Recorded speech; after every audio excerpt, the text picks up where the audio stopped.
जरा हम आप तक रखना चाहते हैं। दूसरे चरण में ये देखिए, इंडिया गठबंधन को 41 से 45 सीटें, एनडीए को 33 से 37 सीटें और अदर्स के खाते में 0 से 5 सीटें आती हुई झारखंड में दिखाई दे रही हैं। ये इंडिया गठबंधन की यहां पर जीत नजर आ रही है। डीबी लाइव और इलेक्ट लाइन का ये एग्जिट पोल, जिसमें इंडिया गठबंधन को 41 से 45 81 सीटें हैं। 42 सीट्स चाहिए सरकार बनाने, 41 सीट चाहिए सरकार बनाने के लिए, और बिल्कुल एज, अगर मिनिमम साइड से देखा जाए तो एज पर यहां दिखाई देता है इंडिया गठबंधन, और 41 से 45 सीटें यानी यहां सरकार बनाते हुए इंडिया गठबंधन दिखाई दे रहा है। एनडीए 33 से 37 सीटें और 1 से 5 सीटें यहां पर दिखाई दे रही हैं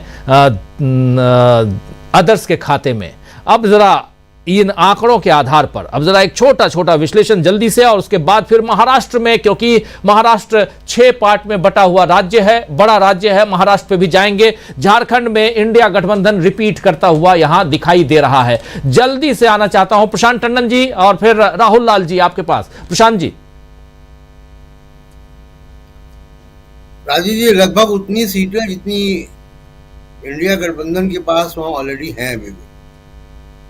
तो जैसे मैंने पहले कहा कि जो ट्राइबल 28 सीटें हैं, रिजर्व ट्राइबल रिजर्व सीटें, एसटी सीटें, उनमें जेएमएम का परफॉर्मेंस बहुत ज़्यादा प्रभावित नहीं होगा। हो सकता है कि 1 सीटें कम हो, लेकिन उससे ज़्यादा प्रभावित नहीं होगा।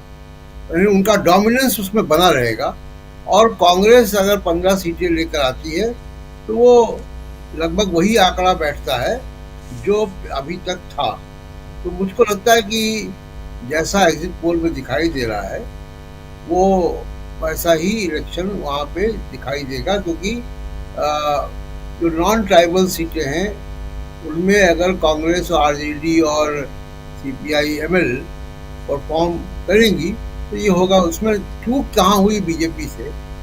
चूक ये हुई कि बीजेपी ने एंटी इनकम्बेंसी फैक्टर को भुनाया नहीं। वहाँ पे बीजेपी एक ऐसा मुद्दा ले गई वहाँ पे, और उसी मुद्दे पर चुनाव लड़ दिया अमित शाह ने भी, मोदी ने भी, जो नॉन एग्जिस्टेंट मुद्दा है, जो वो मुद्दा वहाँ है ही नहीं, और वो मुद्दा पहले भी नहीं था। एक पीआईएल होती है किसी बीजेपी कार्यकर्ता की, उस पीआईएल से वो उन्होंने मुद्दा निकाला, और उस पीआईएल के जवाब में खुद अमित शाह का मंत्रालय भी कह चुका है कि ट्राइबल का जो पॉपुलेशन कम हुई है उसका कारण घुसपैठ नहीं है, ठीक नहीं कर सकते। ये उनका एफिडेविट है, शपथ में कहा उन्होंने बात। तो एक नॉन एग्जिस्टेंट मुद्दा, जो मुद्दा उस राज्य का नहीं था, वो उसको लेकर गए, प्लस जो उनके ऊपर अविश्वास है जी। ट्राइबल राज्य में नॉन ट्राइबल को मुख्यमंत्री बनाया,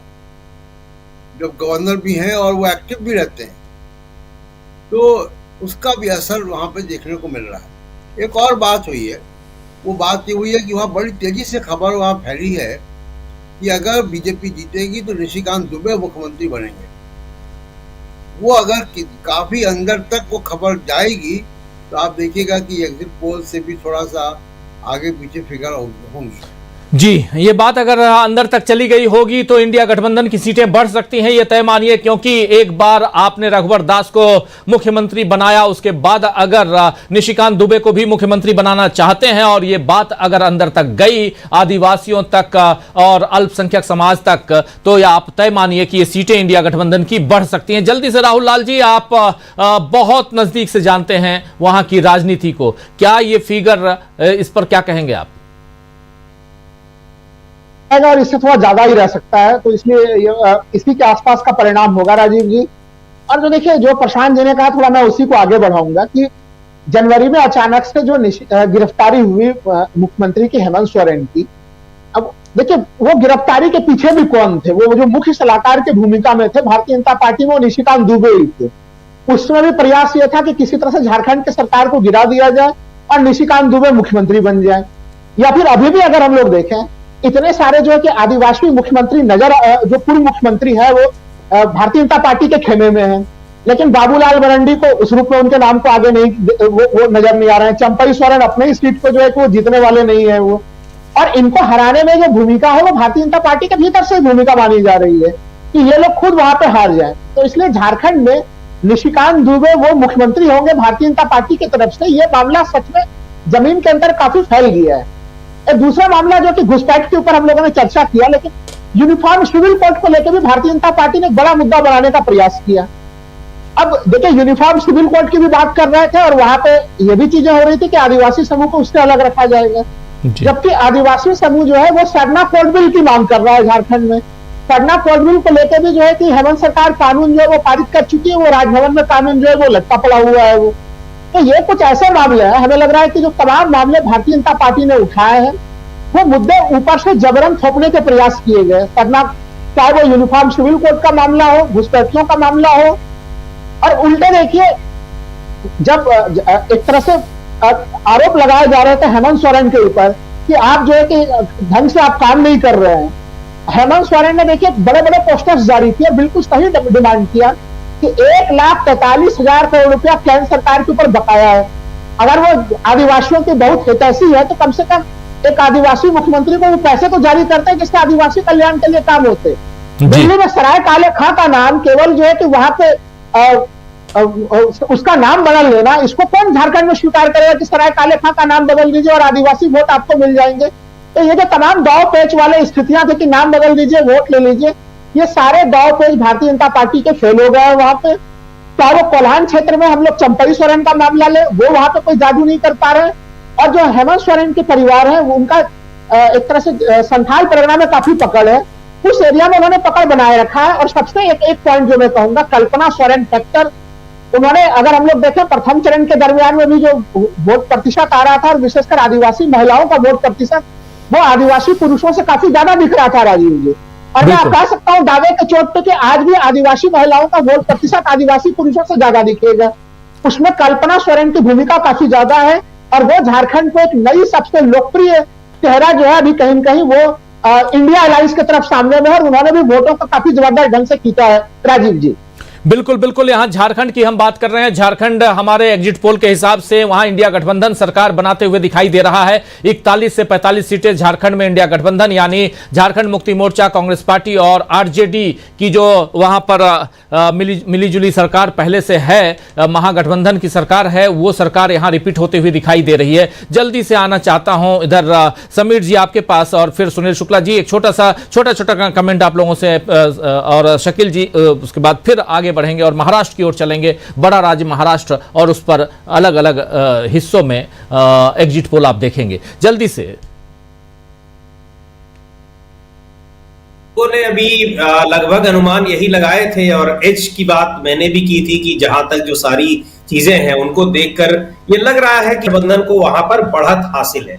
अब आपके एग्जिट पोल्स भी उसको उस तरह से बता रहे हैं, तो अब थोड़ी सी संभावना और बढ़ गई है और जो अपने अनुमान थे वो थोड़े और मजबूत होते दिख रहे हैं। लेकिन इस एक चीज, एक छोटी सी बात का जिक्र करना चाहूंगा। अभी हम जब इस प्रोग्राम में शामिल हैं तो मेरे एक मित्र हैं और वो काफी एक कह लीजिए कि बहुत समर्पित दर्शक हैं डीबी लाइव के। उन्होंने एक छोटा सा संदेश मुझे भेजा और ये कहा कि एक सलाह दी है कि अपने इस कॉलम में जो हमने बना रखे हैं कॉलम, उसमें एक कॉलम और जोड़ दिया जाए जिसमें एनडीए, इंडिया और अदर्स है। उसमें उनकी सलाह है, वैसे उसको बिल्कुल उसी तरह से मैं आपको बता रहा हूं कि एक कॉलम चुनाव आयोग का भी जोड़ दें और उसको 5 से 10 सीट दे दें झारखंड के लिए। उनका है, उनका नाम मैं नहीं बता सकता क्योंकि एक स्टेट गवर्नमेंट में वो बड़े अधिकारी हैं, इसलिए मैं नाम उनका नहीं बताऊंगा। लेकिन उन्होंने जो तंज किया है उसको मैंने कहा कि बताना जरूरी है और इस तरह से जो लोग हैं वो सोचते हैं। जी बिल्कुल बिल्कुल बिल्कुल। आगे से अब देखिए, अब आधिकारिक तौर पे तो हम उस काम को नहीं कर पाएंगे, लेकिन सुझाव बहुत अच्छा है और उस सुझाव को हम उसको माना हुआ, जैसे कहते हैं ना कि माना की, जो हम लोग मैथ्स में पहले करते थे, तो वो माना हुआ है। आप मान लीजिए इसमें कुछ सीटें अगर इंडिया गठबंधन की कम हो रही है तो मान लीजिए कि वो उधर जाएंगी, एनडीए की तरफ चली जाएंगी वाया चुनाव आयोग, ऐसे मान लेते हैं। तो चलिए, खैर हमारे साथ जुड़ गए हैं इकबाल जी, इकबाल ममदानी जी, आपका स्वागत करता हूं। सीधे मुंबई से हमारे साथ जुड़े हुए हैं। बस महाराष्ट्र का पिटारा थोड़ी देर में हम खोलेंगे। इकबाल जी बने रहिए हमारे साथ। इस वक्त हम लोग बात कर रहे हैं झारखंड की, और झारखंड के जो आंकड़े आए हैं बड़े दिलचस्प हैं, क्योंकि एज पे है बिल्कुल। 41 सीटें चाहिए सरकार बनाने के लिए, मिनिमम 41 सीटें इंडिया गठबंधन को आती हुई और 45 सीटें मैक्सिमम इंडिया गठबंधन को। लेकिन अगर यहां पर परिस्थितियां पलटती हुई, थोड़ा सा और झुकाव नजर आया, घुसपैठिए और इन तमाम मसलों को अगर वहां का आदिवासी समाज जो है वो अगर नकार दिया, तो ये 50 सीटें तक जा सकती हैं इंडिया गठबंधन के खाते में। चलिए उस पर हम बात करेंगे, लेकिन उससे पहले जल्दी से आना चाहते हैं हम शकील अख्तर जी आपके पास, और झारखंड को लेकर, इन आंकड़ों को लेकर क्या कहेंगे? जी देखिए राजीव जी, हमें बड़ा अच्छा लग रहा है जब कल्पना सोरेन की लगातार बातें हो रही हैं कि कल्पना सोरेन वहाँ पे सबसे बड़े की फैक्टर के रूप में उभरी। हमें याद आ रहा है कि जब चुनाव की घोषणा हुई थी और हमने शायद सबसे पहला लेख लिखा था कल्पना सोरेन पे, तो संपादक जी ने कहा कि कुछ ज़्यादा तो नहीं लिख दिया। तो अब ये जवाब संपादक जी देंगे चुनाव के नतीजों के बाद कि ज़्यादा ही लिख दिया था कि उतना ही लिखा जितना सच होता दिख रहा है। संपादक जी हंस रहे हैं। संपादक जी ने एक बार पढ़ के कहा कहीं कुछ ज़्यादा तो नहीं लिख दिया। लेकिन उसके बाद लगातार कल्पना सोरेन जिस तरह से पूरी राष्ट्रीय मंच पे छाई रही, पूरे झारखंड में छाई रही, हर मीडिया में छाई रही, सिर्फ हमारे यहाँ नहीं गोदी मीडिया में भी छा गई वो, तो हमें लगा कि नहीं, थोड़ा हमने ग्राउंड को सही तौर पे पकड़ने की कोशिश करी थी। खैर, तो हम ये कह रहे हैं कि देखिए इस चुनाव में झारखंड में जो सबसे महत्वपूर्ण बात हुई वो ये हुई कि एक तरफ हेमंत सोरेन थे जो झारखंड के स्वाभाविक नेता के तौर पे उभरे, शिबू सोरेन के वारिस के तौर पे उभरे, जिन्होंने झारखंड राज्य बनवाया था। दूसरी तरफ बीजेपी जो है वो किसी नए वोटर को प्रभावित करने के बदले, नया आधार बनाने के बदले अपने उन्हीं वोटों को प्रभावित करती रही जो पहले से उसके पास थे, और हमें लगता है यही बीजेपी को नुकसान होने वाला है। जो बीजेपी का मध्यम वर्ग का शहरी वोटर था, बीजेपी वहीं पे घुसपैठियों का सवाल उठाती रही। जो सवाल उसे आदिवासियों में उठाने चाहिए थे, आदिवासियों की समस्याओं को उठाने चाहिए थे, सरकार आदिवासियों के लिए क्या कर पाई क्या नहीं कर पाई वो उठाने चाहिए थे, तो शायद वो आदिवासियों में कुछ डेंट कर पाती। लेकिन अभी तक की जो स्थिति है वो ये बताती है कि आदिवासियों में जेएमएम का प्रभाव वैसा का वैसा बना हुआ है और आदिवासियों से उसे बहुत बड़ा बहुमत मिलने जा रहा है। अब इसके बाद सवाल कांग्रेस का है। अगर कांग्रेस वहां पे ठीक ठाक प्रदर्शन कर देती है तो जेएमएम के लिए कोई मुश्किल नहीं होगा सरकार बनाने, जैसे कि जम्मू कश्मीर में हुआ। जम्मू कश्मीर में नेशनल कॉन्फ्रेंस ने बहुत अच्छा प्रदर्शन किया और उसके दम पे उसने अपनी वहां सरकार बना ली, बीजेपी को रोक दिया जी। यहाँ पे भी ठीक यही स्थिति है, मगर यहाँ पे थोड़ा सा कांग्रेस का सपोर्ट उसको ज्यादा चाहिए। सीपीआई-एमएल का मिलेगा, हमें लगता है सीपीआई-एमएल अच्छा परफॉर्मेंस करेगी। अब कांग्रेस कितना कर पाती है कितना नहीं कर पाती ये एक थोड़ा मुश्किल सवाल है, लेकिन ये बात सही है कि बीजेपी जो उसके मुकाबले चुनाव लड़ रही थी, बीजेपी भी वहां कुछ खास नहीं कर पाई। वो उन्हीं सवालों को उठाती रही जो उसके पहले वोटर थे वही खुश होते रहे जी। कोई नए क्षेत्र में बीजेपी शायद जा नहीं पाई है। तो बड़ा इंटरेस्टिंग होगा झारखंड का चुनाव देखना। आप बहुत ही एकदम फेंस के ऊपर सीटें बता रहे हैं, 41 और 37। इनकी मिनिमम 41 है, उसकी मैक्सिमम 37 है। तो चुनाव का मुकाबला बड़ा जोरदार होगा। और दूसरा आपने जो कहा, अभी जो बताया कि चुनाव आयोग को के लिए नहीं कर सकते हैं आप, बिल्कुल सही है, लेकिन उसके लिए जो एक सरकारी भाषा में शब्द कहा जाता है वो आप कह सकते हैं कि स्वीकार्य, एक्सेप्ट, मगर अभी लागू नहीं जी जी जी अभी लागू करने की स्थिति में नहीं है, अभी इम्प्लीमेंट करने की स्थिति में नहीं है, लेकिन हम उसको प्रिंसिपली जो है स्वीकार करते हैं जी, प्रिंसिपली स्वीकार करते हैं। बिल्कुल सही आप कह रहे हैं। सुनील शुक्ला जी, क्या कहेंगे आप इन आंकड़ों पे? नहीं, ये हम लोग के इन आंकड़ों के साथ साथ एक्सिस माई इंडिया भी यही बात कर रहा है। एक्सिस माई इंडिया कह रहा है कि 53 सीटें मिलेंगी इंडिया दल समूह को। अन्य जो लोग पीछे बता रहे हैं उनके बीच में संघर्ष, उनके बीच अंतर बहुत ज्यादा नहीं है। सवाल इस बात का है कि भारतीय जनता पार्टी जेएमएम हेमंत सोरेन सरकार के खिलाफ कोई एंटी इनकम्बेंसी नहीं बना पाई, ये तो इफेक्ट है जी।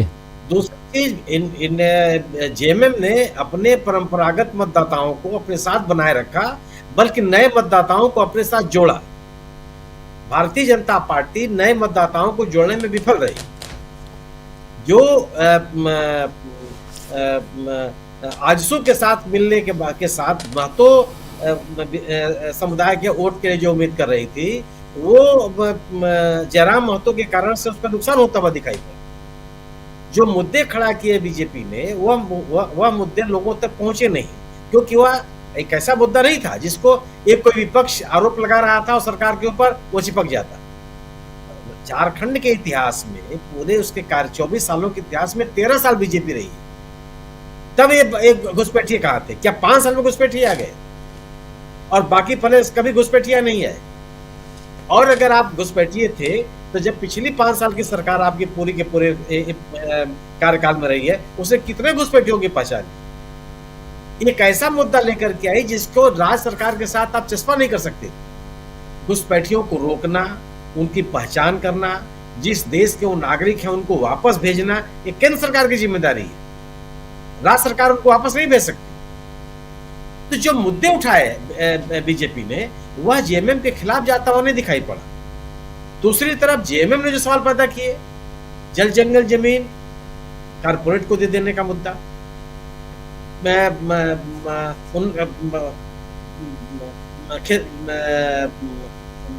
खतियान का मुद्दा, सरना धर्मकोड का इशू, जितने ऐसे सवाल उन्होंने पैदा किए, वो सवाल सीधे लोगों से जुड़े हुए थे। तो उन्होंने, और अब झारखंडी अस्मिता या आदिवासियों की अस्मिता का सवाल उन्होंने बनाया अपनी गिरफ्तारी को लेकर। उनके गिरफ्तारी के बाद जब उनको जमानत मिली, उस पर जो हाईकोर्ट ने उस पर जो टिप्पणियां की, वो ये तमाम उन्होंने जो सवाल खड़ा किए, जिससे जेएमएम के साथ लोगों का कोई दुराव या दूरी या विरोध की स्थिति नहीं बन पाई। तो आखिर किस बिना पर आप खारिज कर सकते हैं? सवाल है कि अगर अपोजिशन सरकार के खिलाफ कोई एंटी इनकम्बेंसी का माहौल नहीं बना पाया, कोई ऐसा मुद्दा नहीं खड़ा कर पाया जिसके वजह से उसका मतदाता उससे दूर हो, और अपने पक्ष में भी कोई उससे बहुत बेहतर स्थिति नहीं बनाई, मतदान में भी कोई, अभी आज जो मतदान हो रहा है लगभग 68% मतदान की खबर है। 68% मतदान कम तो होता नहीं। और जब सरकार के खिलाफ कोई एंटी इनकम्बेंसी नहीं है, सरकार के खिलाफ कोई लोगों का जबरदस्त विरोध नहीं है, तो क्या कहेंगे?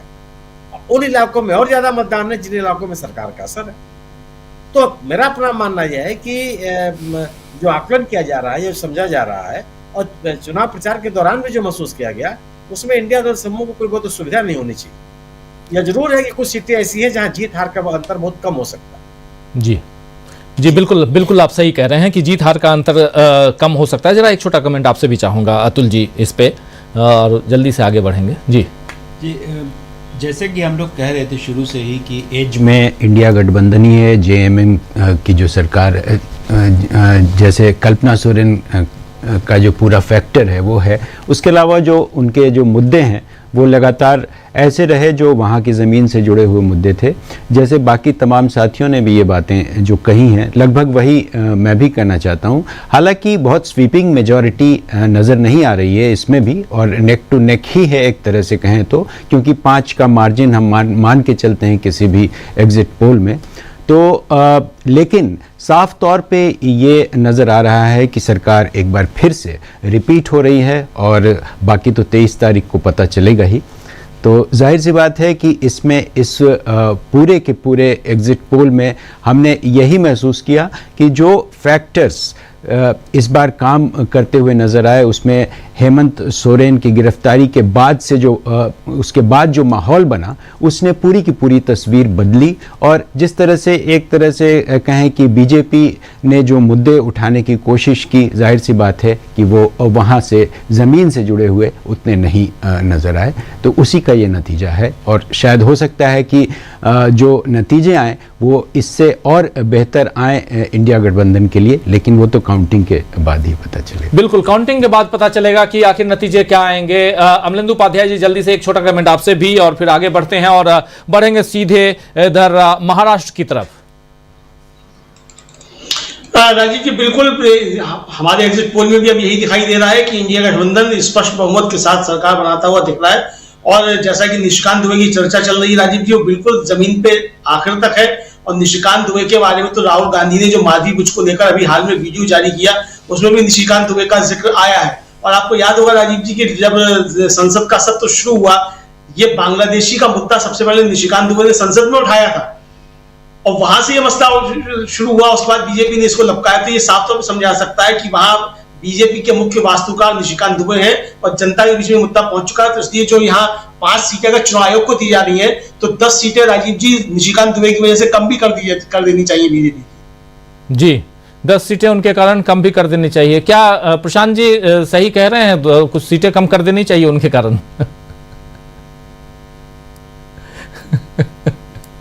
हाँ, मुझको लगता है ऐसा है कि देखिए, अगर निशिकांत दुबे का, जैसे मैंने पहले ही कहा कि निशिकांत दुबे का मामला अगर चला गया होगा, जो मुझे लगता है कि शायद गया है, और वो इसलिए गया है क्योंकि सबसे ज्यादा पूर्व उप मुख्यमंत्री चंपाई सोरेन को मिलाकर आदिवासी समाज के बीजेपी के पास थे जी। बीजेपी के पास एक मौका था इस चुनाव को पलटने का कि अगर वो चंपाई सोरेन को या किसी भी आदिवासी नेता को मुख्यमंत्री का चेहरा बना देते। इंडिया गठबंधन की तरफ से बहुत स्पष्ट तौर पे मुख्यमंत्री का चेहरा था हेमंत सोरेन का, और उसके बाद कुछ काम ईडी ने भी किया। ईडी अगर सीन पे नहीं आती तो कल्पना सोरेन जैसा नेता भी झारखंड को नहीं मिलता। तो ये सब कुछ हुआ, उसके पीछे निशिकांत दुबे का ही दिमाग मुझे लगता है कि निशिकांत दुबे ने ही ये शायद ये नरेंद्र मोदी को आइडिया दिया होगा, यहाँ घुसपैठ का मामला चलाते हैं। और उसके बाद दूसरा एक और किरदार यहाँ पे असम से आता है और वो हेमंत बिस्वा शर्मा। इन दोनों का काफी योगदान होगा अगर ये जो तस्वीरें फिगर दिख रही है ये अगर हकीकत में इलेक्शन ईवीएम से भी निकलती हैं तो इस दोनों का बीजेपी को अपना तय करना है कि इनका क्या करें, और आगे आने वाले चुनाव में इनको जरूर लगाएं। विपक्ष भी मांग करेगा कि हर जगह आप हेमंत बिस्वा शर्मा को भेजें, दिल्ली के चुनाव में ही भेजें। बिल्कुल बिल्कुल, आप सही कह रहे हैं। ये झारखंड का सूरत हाल है और झारखंड में 81 कुल सीटें और 81 सीटों में से इंडिया गठबंधन को 41 से 45 तक और एनडीए को यानी बीजेपी लीड एनडीए जो है उसको 33 से 37 तक और 1 से 5 सीटें अदर्स के खाते में जा सकती हैं। बढ़ेंगे आगे और महाराष्ट्र की तरफ चलें, लेकिन उससे पहले महाराष्ट्र से हमारे साथी इकबाल ममदानी जी जुड़े हुए हैं। इकबाल जी, एक बार फिर से आपका स्वागत। और आपसे जरा समझना चाहता हूं, अगर आपसे पूछा जाए अब चुनाव खत्म हो गए, सरकार किसकी बनवा रहे हैं इकबाल जी वहां पे अपने यहां?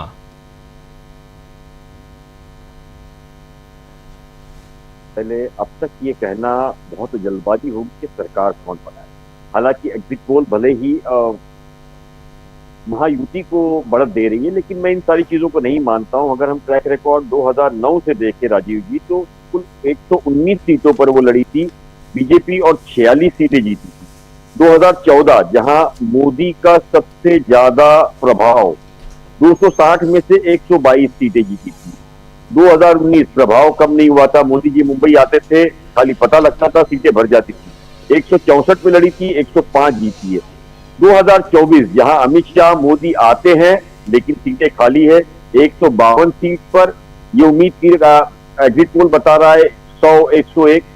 मुझे आसार और ये जादुई आंकड़ा नजर नहीं आ रहा है, क्योंकि आप देखो जो मुद्दे अब महाराष्ट्र के अंदर लगातार पिछले दिनों से चल रहे हैं, जिसका सबसे बड़ा केंद्र जो है वो खुद देवेंद्र फडणवीस बने हुए हैं। देवेंद्र फडणवीस यानी कि 2 एनसीपी और शिवसेना तोड़ने का आरोप उनके ऊपर, और इस 2 परिवारों को तोड़ने का आरोप उनके ऊपर। साथ ही आपको याद होगा कि देवेंद्र फडणवीस का एक बहुत मशहूर डायलॉग हुआ था कि चक्की पीसिंग। वो चक्की पीसिंग कुछ ही दिन के बाद, वो वॉशिंग के बाद में साफ होकर के उनके सहयोगी बन जाते हैं। मराठा आंदोलन के अंदर लाठीचार्ज का मामला, इस तरह की दूसरा किसानों का जो मामला है, चाहे वो सोयाबीन का हो, कपास का हो, प्याज का हो, इस तरह के अलग अलग मुद्दे जो है वो एक उसका पीछा नहीं छोड़ रहे इन सारी चीजों के अंदर। किसानों को लेकर के बहुत ही लगातार बीजेपी पर आरोप प्रत्यारोप हो रहे हैं। खुद महायुति के अंदर इतना बड़ा युद्ध चल रहा है आपकी अलायंस के अंदर, तो जो सर्वे है मैं इसको कम से कम फिलहाल मानने को तैयार नहीं हूं, मैं इसे इनकार नहीं कर सकता।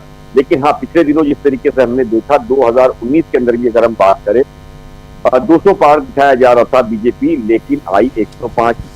वहीं आज अभी दुनिया के सबसे ताकतवर राज्य अपना कंट्री का इलेक्शन हुआ जिसके अंदर कमला हारिस नंबर 1 पे थी, लेकिन हमने देखा जीत कर आए ट्रंप।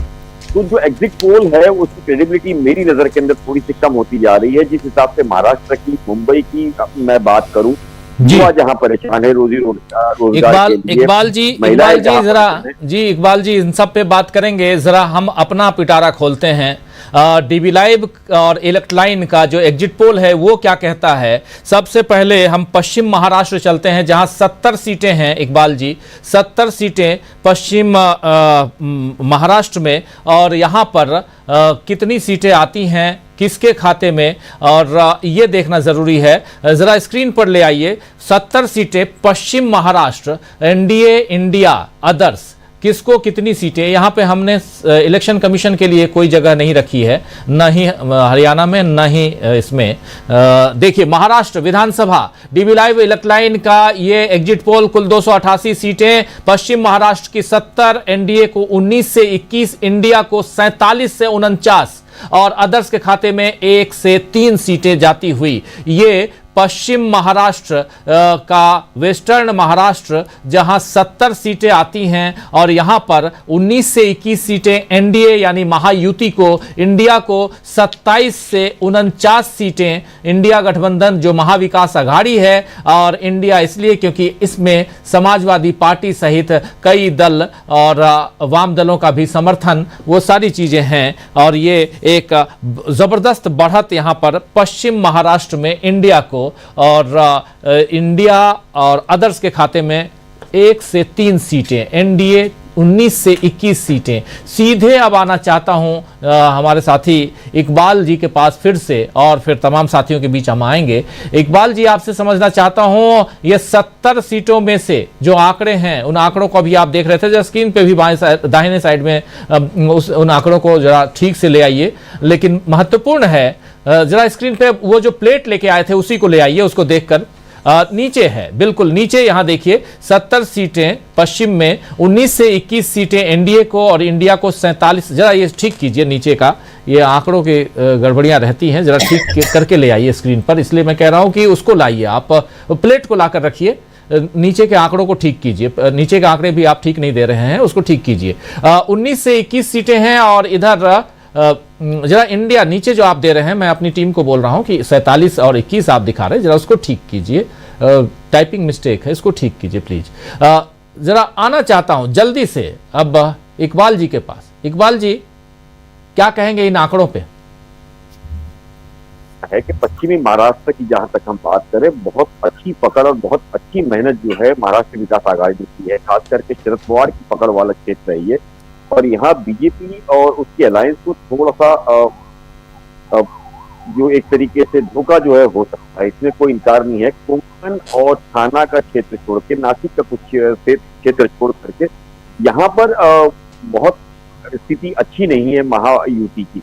तो आप जो सर्वे बता रहे हैं, मुझे किसी हद तक ये लग रहा है कि ये सर्वे ठीक भी है, और जो रिजल्ट आएगा उसके अंदर यहाँ कुछ सीटों का अंतर जरूर हो सकता है, लेकिन इसके बाद जो एज है वो महाविकास आघाड़ी को होगी। राजीव, बिल्कुल आप सही कह रहे हैं, रिजल्ट में तब्दील होना, और जैसे मुझे ध्यान आ रहा है सुनील शुक्ला जी बता रहे थे कि कुछ कुछ अंतर वो होते हैं। आप देखिए, अगर एक सीट लोकसभा में उसी मुंबई में, मुंबई वेस्ट नॉर्थ की सीट थी जो शायद 40 या 45 वोटों से जीत वहां हुई थी, तो ऐसी जीत हार भी होती है। अमूल कीर्तिकर और रविंद्र वाइकर की सीट।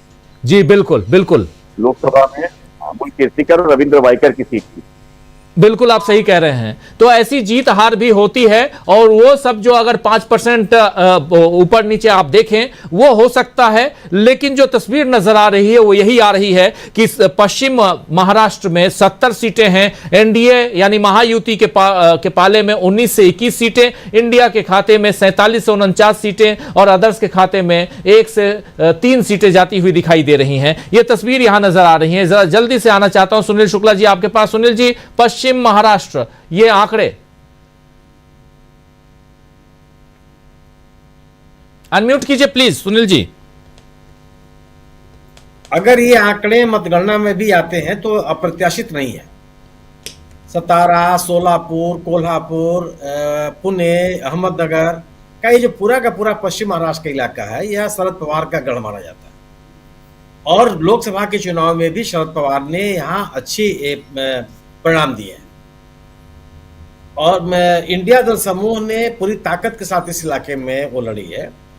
इस इलाके में किसानों की भी समस्याएं हैं, मराठा आंदोलन का भी असर है, और भारतीय जनता पार्टी के बीच आपसी संघर्ष भी है। तो यह मेरा अपना मानना यह है कि पश्चिम महाराष्ट्र का जो ये एग्जिट पोल है, अगर ये आता है तो यह वहाँ की राजनीतिक स्थितियों के अनुकूल ही है। इस इलाके में भारतीय जनता पार्टी कोई सेंध नहीं लगा पाई, या महायुति कोई सेंध नहीं लगा पाई। आज भी यह माना जाता है कि पिछले 2024 के लोकसभा चुनाव के देख लीजिए, इस महाराष्ट्र में 8 सीटें जीती थी शरद पवार एनसीपी ने, जिसमें अधिकांश सीटें इसी इलाके की।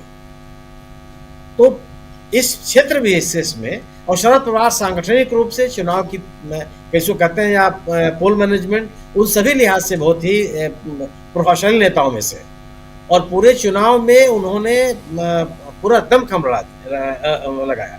तो मेरा अपना मानना है कि जो स्थानीय मुद्दों को इंडिया दल समूह लोगों के बीच में जाने में कामयाब रहा, शरद पवार के इस इलाके में असर, महायुति की कमजोरियां, मराठा आंदोलन का भी इस इलाके में असर, तो यह जो हम एग्जिट पोल का ये आंकड़ा है, यह बहुत अप्रत्याशित नहीं है। जी, ये अप्रत्याशित नहीं है। जरा जल्दी से शकील जी आपसे भी, फिर प्रशांत जी आपसे भी। शकील जी, देखिए, अगर एग्जिट पोल ये एग्जैक्ट पोल में बदल जाता है तो इसका मतलब यह है कि इंडिया गठबंधन बहुत बड़े मार्जिन से महाराष्ट्र जीतने जा रहा है। मैक्सिमम 21 सीटें हैं एनडीए की, और वहां मिनिमम 47 सीटें हैं इंडिया की। और जो राज्य के एक हिस्से में होता है, चाहे आप उसको कितने ही भागों में बांट दो, उसका असर करीब करीब सभी क्षेत्रों में एक जैसा होता है, थोड़ा कम थोड़ा ज्यादा।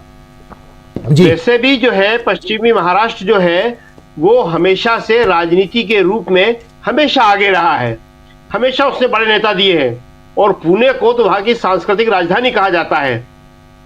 तो ये जो रिजल्ट है ये अपने आप में एक संकेत दे रहा है, भी आपने एक हिस्से का बताया, ये संकेत दे रहा है कि पूरा का पूरा जो चुनाव है वो इंडिया गठबंधन के पक्ष में मुड़ता हुआ दिख रहा है। जी, अभी से आपने बता दिया कि दिन कैसा होगा, बहुत सही आप कह रहे हैं। जरा आगे बढ़ेंगे। प्रशांत टंडन जी आपसे भी ये समझना चाहता हूं, 70 सीटें, इसके बाद विदर्भ हम आएंगे जहां पर 62 सीटें हैं। विदर्भ में कहां क्या सूरत बनने वाली है वो भी हम समझेंगे। 70 सीटें पश्चिम महाराष्ट्र, जिसमें बिल्कुल आधे 21 मैक्सिमम एनडीए को, और मिनिमम 47 यानी डबल से भी ज्यादा सीटें इंडिया गठबंधन को आती हुई।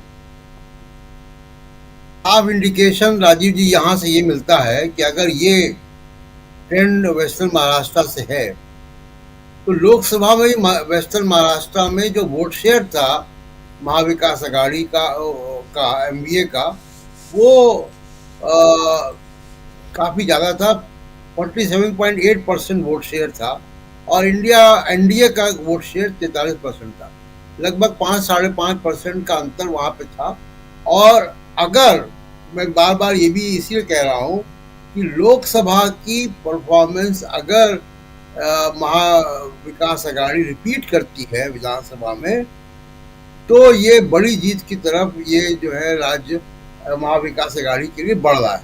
क्योंकि अब ये जो ट्रेंड यहाँ से दिखाई दे रहा है ये बाकी जगह भी रहेगा, और उसमें जो बीजेपी के जो स्ट्रॉन्ग होल्ड है, चाहे वो कोंकण और ठाणे का रीजन है, या मुंबई का, या नॉर्थ महाराष्ट्र का, उसमें भी अगर बीजेपी रिटेन भी करती है फिर भी ये इंडिया गठबंधन के लिए या महाविकास अघाड़ी के लिए ये बड़ी जीत का जो है संकेत वहां से मिल रहा है। जी, एक बड़ी जीत का संकेत यहां पर मिलता हुआ दिखाई दे रहा है, बता रहे हैं प्रशांत टंडन जी। और थोड़ा और आगे बढ़े समीर जी, राहुल लाल जी, आपसे भी, आप दोनों से भी थोड़ा सा एक छोटा छोटा कमेंट, फिर अगले उसमें जाएंगे, विदर्भ में चलेंगे जहां 62 सीटें हैं, वहां सूरत हाल क्या है वो देखेंगे, और कैसे ये अंतर जो है वो बढ़ता है या घटता है या बराबर होता है, ये सब कुछ देखेंगे। समीर जी। जी राजीव जी, जैसा सभी लोग ये बता रहे हैं और शुरू में ही ये लग रहा था मजबूत गढ़ है, और शुरू से रहा है, खासतौर से जब से एनसीपी कांग्रेस मिलकर लड़ रहे हैं तो कई चुनाव में आधे से ज्यादा सीटें ये जीतते रहे हैं।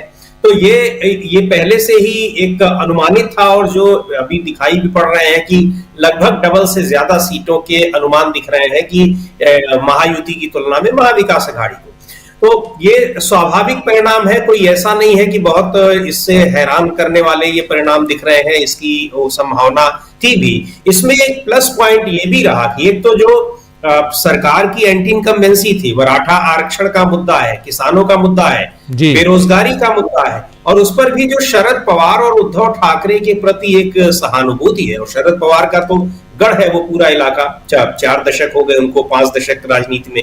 तो ये सारी चीजें इसी तरह के परिणाम की उम्मीद वहां पर की जा सकती थी, और जो वो दिखाई भी पड़ रहा है। बिल्कुल बिल्कुल। राहुल लाल जी, क्या कहेंगे इस पे? आप तो लौट के घूम के आए हैं इन सब एरिया से। अनम्यूट घूम रहा था और जी ठीक है। राजीव जी, मैं इस पूरे क्षेत्र में घूम रहा था और मेरा भी अनुमान बिल्कुल कुछ इसी रूप में था कि एनडीए से लगभग डबल सीटें जो है वो महाविकास अघाड़ी जो है लाएगी। क्योंकि देखिए, अगर वहां पे देखें तो महाराष्ट्र के जो 6 राजनीतिक दल दिख रहे हैं हम लोगों को, दोनों पक्षों को अगर जोड़ देते हैं जी, तो उसमें काफी कठोर परिश्रम करते हुए लगातार जो है वो शरद पवार दिखाई दे रहे हैं। एक तरह से 84 वर्ष की उम्र है उनकी, और जो महाविकास अघाड़ी ने एक रणनीति बनाई कि अपना मुख्यमंत्री उम्मीदवार घोषित नहीं किया इन्होंने, वहां पे वो लगातार जो है कि एक तरह से सिंपैथी फैक्टर भी है उनके प्रति, वो लगातार बोल रहे थे कि राज्य को एक महिला मुख्यमंत्री मिलना चाहिए। तो लोगों को यह भी संकेत था कि शायद सुप्रिया सुले के संदर्भ में वो संकेत दे रहे हैं, वो ये भी चीज कर रहे थे कि वो उनका आखिरी चुनाव चल रहा है उनका। तो ये कई तरह के जो पहलू है, देखिए एक तो जो तमाम जो महाराष्ट्र के मुद्दे है वो तो वहां पे थे ही, लेकिन ये तमाम मुद्दे जो है इस जगह पे, चाहे किसानों का मामला हो, बेरोजगारी का मामला है, वो सब चीजें यहाँ पे दिख रही थी। और इसके साथ ही ये विदर्भ के क्षेत्र में, मैं भी वहां पे भी मेरा व्यक्तिगत अनुमान है, जो बड़ा अंतर यहाँ पे दिख रहा है वो विदर्भ में भी दिखेगा।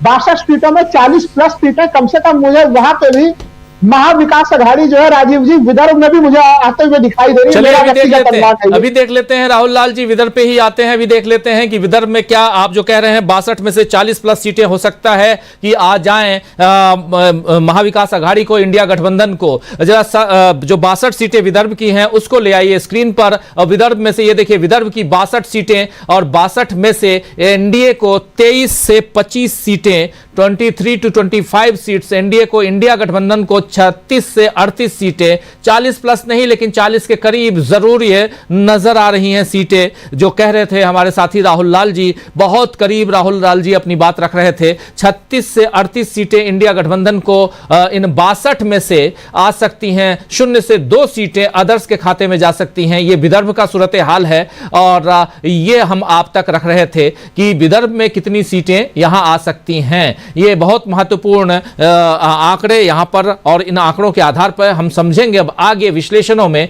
कि आखिर ये आंकड़े क्या कहते हैं। आप नीचे देख रहे होंगे महाराष्ट्र विधानसभा की क्षेत्रवार तस्वीरें हम दे रहे हैं सबसे नीचे, जिसमें विदर्भ और पश्चिम महाराष्ट्र इन दो के आंकड़े हम नीचे, और उसके अलावा दोनों मिलाकर जो 70 और 62 132 सीटें होती हैं। और इन 132 सीटों में से अब देखा जाए तो 42 से 46 सीटें आ रही हैं एनडीए को, और इंडिया गठबंधन को 83 यानी 83 to 87 सीट्स, 1 से 5 सीटें अदर्स के खाते में जाती हुई दिखाई दे रही हैं। कुल 132, आधे से थोड़ा कम, लेकिन यहां पर बहुत दिलचस्प मुकाबला दोनों दलों के बीच, दोनों गठबंधनों के बीच। आइए अब स्क्रीन पर जरा ले आइए हमारे तमाम साथियों को और जरा समझते हैं। सबसे पहले इकबाल ममदानी जी।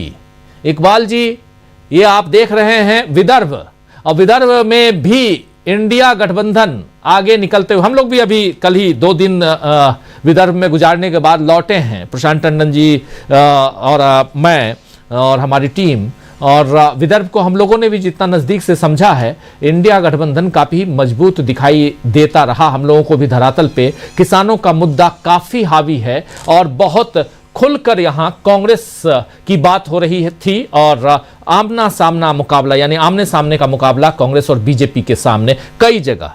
प्रेम कुमार जी भी हमारे साथ जुड़ गए हैं। इकबाल जी। राजीव जी, आप तो खुद यहाँ जमीनी हकीकत देख चुके हैं, और अगर हम बात करें विदर्भ की, कुल 11 डिस्ट्रिक्ट यहाँ मौजूद है, जिसके अंदर 62 सीट है, जिसके अंदर नागपुर डिस्ट्रिक्ट भी आता है। और आज हमने खुद देखा है कि नागपुर के अंदर जहाँ पाटिल से और देवेंद्र फडणवीस के बीच जिस तरह की कांटे की टक्कर थी, जो कि अब तक उम्मीद नहीं थी, वो ये साफ दर्शा रहा है कि हालात जो है वो पहले के मुकाबले धीरे धीरे करके बदल रहे हैं। एक तरीके से 2014 से पहला अगर हम बात करें तो विदर्भ पूरा जो है वो महाराष्ट्र का गढ़ रहा है। नागपुर, विदर्भ पूरा, ये जो 11 डिस्ट्रिक्ट है ये पूरी तरीके से कांग्रेस की हुआ करती थी, लेकिन पिछले 10 साल या उससे थोड़ा सा कुछ ज्यादा वक्त का है, वो धीरे धीरे करके बीजेपी की बात गई है। लेकिन 2024 से हम देख रहे हैं, लोकसभा इलेक्शन से ही विदर्भ जो है वो धीरे धीरे करके फिर एक बार महाराष्ट्र के अंदर कांग्रेस की तरफ बढ़ता जा रहा है। कांग्रेस के कई बड़े लीडर्स वहां मौजूद है, कई बड़े मुख्यमंत्री राज्य के जो मिले हैं वो विदर्भ से मिले हैं। किसानों की बात करें, अभी फिलहाल माणिकराव ठाकरे जैसे लीडर्स भी वहां पर है, तो इससे इनकार नहीं किया जा सकता कि विदर्भ अगर घूमेगा, और हालात ऐसे लग रहे हैं जिस तरीके से किसानों के हालात नजर आ रहे हैं विदर्भ के अंदर, तो किसान जिस तेजी से धीरे धीरे करके डाइवर्ट हो रहा है। पिछले कुछ दिनों राहुल गांधी ने ऑनलाइन भी उनसे बात की थी, उनकी समस्याएं समझने की कोशिश की थी, उन्होंने सारी तकलीफ अपनी बताई थी। तो ये सारी चीजें कांग्रेस जो है फिर एक बार अपना किला जो है वो गढ़ एक बार वापस हासिल करने में लगा है। मुझे उम्मीद है कि जो आप बता रहे हो उससे शायद ज्यादा सीट उन्हें मिल सकती है। आपने जो 37 और 38 कहा है, मुझे लगता है कि उससे 36 से 38 मुझे लगता है ये 40 प्लस जा सकती है विदर्भ के अंदर सीट। तो विदर्भ की जो पोजीशन है वो सबसे धीरे धीरे करके कांग्रेस के फेवर में या उसके अलायंस के फेवर में जा रही है। जी, कांग्रेस के फेवर में और उसके अलायंस के फेवर में विदर्भ, और विदर्भ में जब हम लोग थे तो आमने सामने के कई मुकाबले, बहुत दिलचस्प मुकाबले। जरा प्रशांत टंडन जी आपसे भी समझना चाहता हूं, और स्वागत करता हूं प्रेम कुमार जी आपका इस कार्यक्रम में। आप जुड़े, बहुत बहुत शुक्रिया आपका। आपके पास भी आता हूं, लेकिन प्रशांत टंडन जी, विदर्भ बहुत नजदीक से और उस जगह से उन तमाम मसलों पे चर्चा करके आप आए हैं जहां से ये चुनाव प्रभावित हो सकता था, और अब चूंकि मतदान की प्रक्रिया समाप्त हो चुकी है, सामने अपना एग्जिट पोल है, क्या कहेंगे 62 सीटों में से आप जो आंकड़े देख रहे हैं ये आपके सामने है? जी देखिए, 62 सीटों में विदर्भ में लोकसभा में जो लीड पोजीशन थी वो 42 सीटें थी महाविकास अघाड़ी की, और कांग्रेस ने कम बैक किया था यहाँ पे लोकसभा में, जैसा इकबाल बता रहे हैं, और वो 10 में से, लोकसभा की 10 में से 5 सीटें कांग्रेस के पास आई थी, और एक सीट जो है वो एनसीपी और शिवसेना उद्धव ठाकरे के पास आई थी।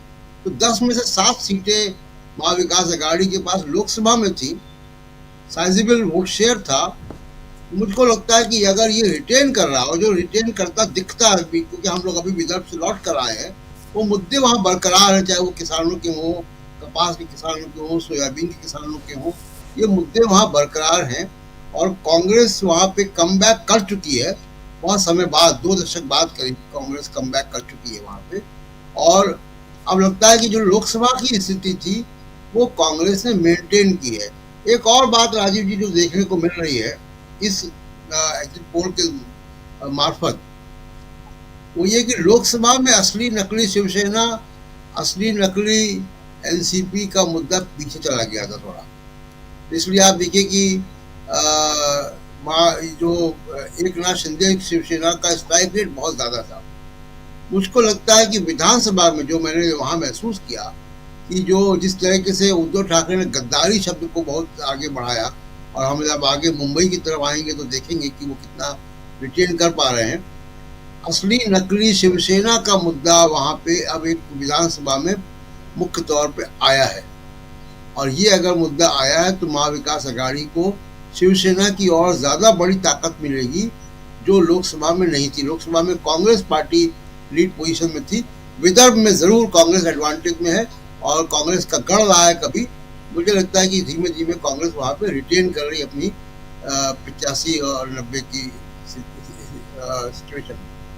जी बिल्कुल बिल्कुल, आप सही कह रहे हैं। ये तस्वीर विदर्भ की, जरा जल्दी से शकील जी, फिर प्रेम कुमार जी, राहुल लाल जी, सुनील कुमार जी, सुनील शुक्ला जी, आप सबके बीच आना चाहता हूं। विदर्भ चर्चा का विषय है, विदर्भ पे चर्चा होनी चाहिए और बहुत महत्वपूर्ण है। प्रेम कुमार जी। जी देखिए, विदर्भ के मायने हैं जो टंडन जी ने पूरा बताया। विदर्भ का मायने है किसानों का मुद्दा। विदर्भ कांग्रेस की उम्मीद है, विदर्भ में कांग्रेस बीजेपी की फाइट है। पूरे चुनाव को जिस तरीके से हम कांग्रेस बीजेपी शिवसेना या एनसीपी 3 हिस्सों में बांट कर देखते हैं और फिर 2 हिस्सों में बांट कर देखते हैं, तो उसमें विदर्भ में अगर महाविकास आघाड़ी को बढ़त मिल रही है तो इसका मतलब साफ है कि कांग्रेस ने बीजेपी को पराजित किया है। और कांग्रेस ने बीजेपी को पराजित किया है तो इसका मतलब है कि दोनों हिस्सों में जो धड़े हैं, तो कांग्रेस बीजेपी पर भारी, शरद पवार एनसीपी अजित पवार पर भारी। ये विदर्भ से भी ये संकेत मिलता है और हिस्सों से मिलता है। और इसी तरीके से आगे जब आप दिखाएंगे, जिससे जहाँ ठाणे और उन सब इलाकों के, तो पता चलेगा कि जो शिवसेना है वो किस तरीके से उद्धव ठाकरे एकनाथ पर भारी। तो ये पूरी चीजें मिला करके ये परिणाम दिख रहे हैं स्क्रीन पर। पूरी जब तस्वीर आएगी, अब उस दिशा में बढ़ रहा है। अभी जो आप तस्वीर दिखा रहे हैं 2-1 के हिसाब से है। आप 2 हिस्सा अगर इंडिया गठबंधन को है तो 1 हिस्सा एनडीए को है, ये तस्वीर नजर आ रही है महाराष्ट्र में। और ये पूरे उस चुनाव में के दौरान जो मुद्दे बने, उस मुद्दों का एक तरह से वोट में बदल जाना हो करके दिखता है। वो पूरा चुनाव अडानी बनाम जनता लड़ रही थी। पैसे के खिलाफ में जनता का ईमान, ये लड़ाई है। और हम क्या पूरा देश देखना चाहता है, आने वाली पीढ़ियां देखना चाहेंगी कि जब पैसे से सरकार खरीदने की और बनाने की कवायद चल रही थी, तब मतदाता क्या फैसला कर रहा था। ये तारीखी फैसला होगा। हालांकि एग्जिट पोल में है, हम इसको एक्चुअल पोल में होते हुए देखना चाहते हैं। और अगर नहीं होता है तो इसलिए भी वो तारीखी होगा कि फिर क्या किया जाए, आगे रास्ता क्या हो, कैसे लोकतंत्र बचाया जाए, उस हिसाब से भी तारीखी होगा। लेकिन हमें लगता है कि जनता जरूर विवेकपूर्ण फैसला ही करेगी और डेमोक्रेसी को बचाने के लिए वो वोट देती हुई। जी बिल्कुल बिल्कुल, आप सही कह रहे हैं। शकील जी, बहुत नजदीक से आपने देखा है विदर्भ को, जरा आपसे समझना चाहता हूं, 1-2 दशक के बाद यहां पर कांग्रेस बहुत मजबूत नजर आ रही है। और कांग्रेस का जिक्र इसलिए इंडिया नहीं कह के कांग्रेस का जिक्र कर रहा हूं, क्योंकि कांग्रेस यहां पर लगभग 36 सीटों पर 37 सीटों पर कांग्रेस और इनका मुकाबला, बीजेपी का आमने सामने का मुकाबला है इसी विदर्भ में। और इसी विदर्भ में आरएसएस मुख्यालय भी है, मजेदार देखिए। और इसी विदर्भ में अभी पत्थर फेंके गए, वो भी आपने देखा, खून बहते हुए तस्वीरें आपने देखी। इसी विदर्भ में बहुत सारी घटनाएं हुई। इसी विदर्भ में रैली थी और अमित शाह जी वापस चले आए दिल्ली। इसी विदर्भ में राहुल गांधी 2-2 जगह यात्राएं करते हैं और इसी विदर्भ में नागपुर में वो पोहा बनाते हैं और खाते भी हैं। इसी विदर्भ में आरएसएस मुख्यालय के सामने से प्रियंका गांधी रैली करती हैं। ये बहुत कुछ हमने देखा अभी 2-4 दिनों के, पिछले 2-4 दिनों में। राजीव जी, बिल्कुल सही कहा आपने, लेकिन इन सबसे पहले हमारे दिमाग में आपकी वही बात घूम रही है कि आपने कहा कि चुनाव आयोग के लिए हम सीटें नहीं रख सकते। हमें लग रहा है कि समीर जी के दोस्त ने जो कहा है, समीर जी अपने उस दोस्त को जवाब दें कि भाई अब 4-5 से काम नहीं चलेगा, जो महाराष्ट्र की स्थिति है ज़्यादा सीटें रखना पड़ेंगी चुनाव आयोग के लिए। और दूसरी बात जो हमें याद आई कि आप कर सकते हैं ऐसा आप चाहें तो, और चुनाव आयोग को बता के कर सकते हैं। जम्मू कश्मीर में जब जब चुनाव होते हैं, चुनाव की घोषणा होती है, तो हमारा चुनाव आयोग कहता है कि हमारी इतनी सीटें हैं, लेकिन हम इतनी सीटों पर चुनाव करवा रहे हैं, इतनी सीटें हमारी पीओके में हैं, जहां अभी चुनाव कराना संभव नहीं है, लेकिन वो हमारी सीटें हैं, स्थिति सामान्य होते ही हम वहां चुनाव कराएंगे। तो इसी तरह हम यहाँ लिख सकते हैं कि जो लोक चुनाव आयोग के लिए हम इतनी सीटें हम ये निर्धारित करते हैं और ये जरूरत पड़ने पे चुनाव आयोग चाहे जिसको दे सकती है। देखिए ये जो ट्रेंड आ रहा है, आपने 2 पार्ट का बता दिया महाराष्ट्र का, और ये बहुत बड़ी बढ़त लेके जा रहा है इंडिया गठबंधन के लिए। विदर्भ का आपने बिल्कुल सही कहा, ये कांग्रेस का एक बड़ा मजबूत बट्टा था और कांग्रेस यहां से हमेशा लीड लिया करती थी और अभी भी कांग्रेस ने यहाँ सबसे ज्यादा मेहनत करी है। तो ये बाकी जो 4 और सेक्टर आप सामने लाएंगे तो उससे हमें लगता है, हम अभी बताने की स्थिति में नहीं है, बताना के अंदाजा लगा भी नहीं रहे इस बारे में, लेकिन हमें लग रहा है कि जो आपका एग्जिट पोल है वो ये कहने वाला है कि इंडिया गठबंधन वहां बहुत बड़े बहुमत के साथ सरकार बनाने जा रही है। जी जी जी बिल्कुल बिल्कुल, आगे देखते हैं क्या कुछ निकल के आता है एग्जिट पोल में। और सच्चाई ये है कि मेरे पास भी वो आंकड़ों की जो शीट होनी चाहिए वो नहीं है, स्क्रीन पे जो आ रहा है वही आप तक हम पहुंचा रहे हैं। लेकिन मजेदार है इन पूरे आंकड़ों को देखना और समझना कि ये सरकार इस दोनों राज्यों में किसकी सरकार बनने जा रही है। जल्दी से सुनील शुक्ला जी आपसे भी समझना चाहता हूं, विदर्भ बहुत चर्चा का एरिया क्षेत्र कहें तो रहा है। अभी विदर्भ की डिमांड हमेशा रही है कि उसे अलग राज्य घोषित किया जाए, नागपुर को राजधानी बनाया जाए, ये सारी चीजें आप लोग जानते हैं। और आज से नहीं, एमपी बरार के समय से विदर्भ की चर्चा खूब रही है। और उसी जगह पर नागपुर से हम लोग जब कार्यक्रम कर रहे थे तो बहुत साथी वहां पे जो हमारे दर्शक साथी हैं वो बहुत तल्लीनता के साथ डीवी लाइव को देखते हैं। तो एक और उन लोगों से भी बहुत सारी फीड जो है हम लोगों को मिलती रही हैं। उस आधार पर भी ये जो आंकड़े हैं वो बहुत करीब नजर आते हैं। सुनील जी क्या कहेंगे आप?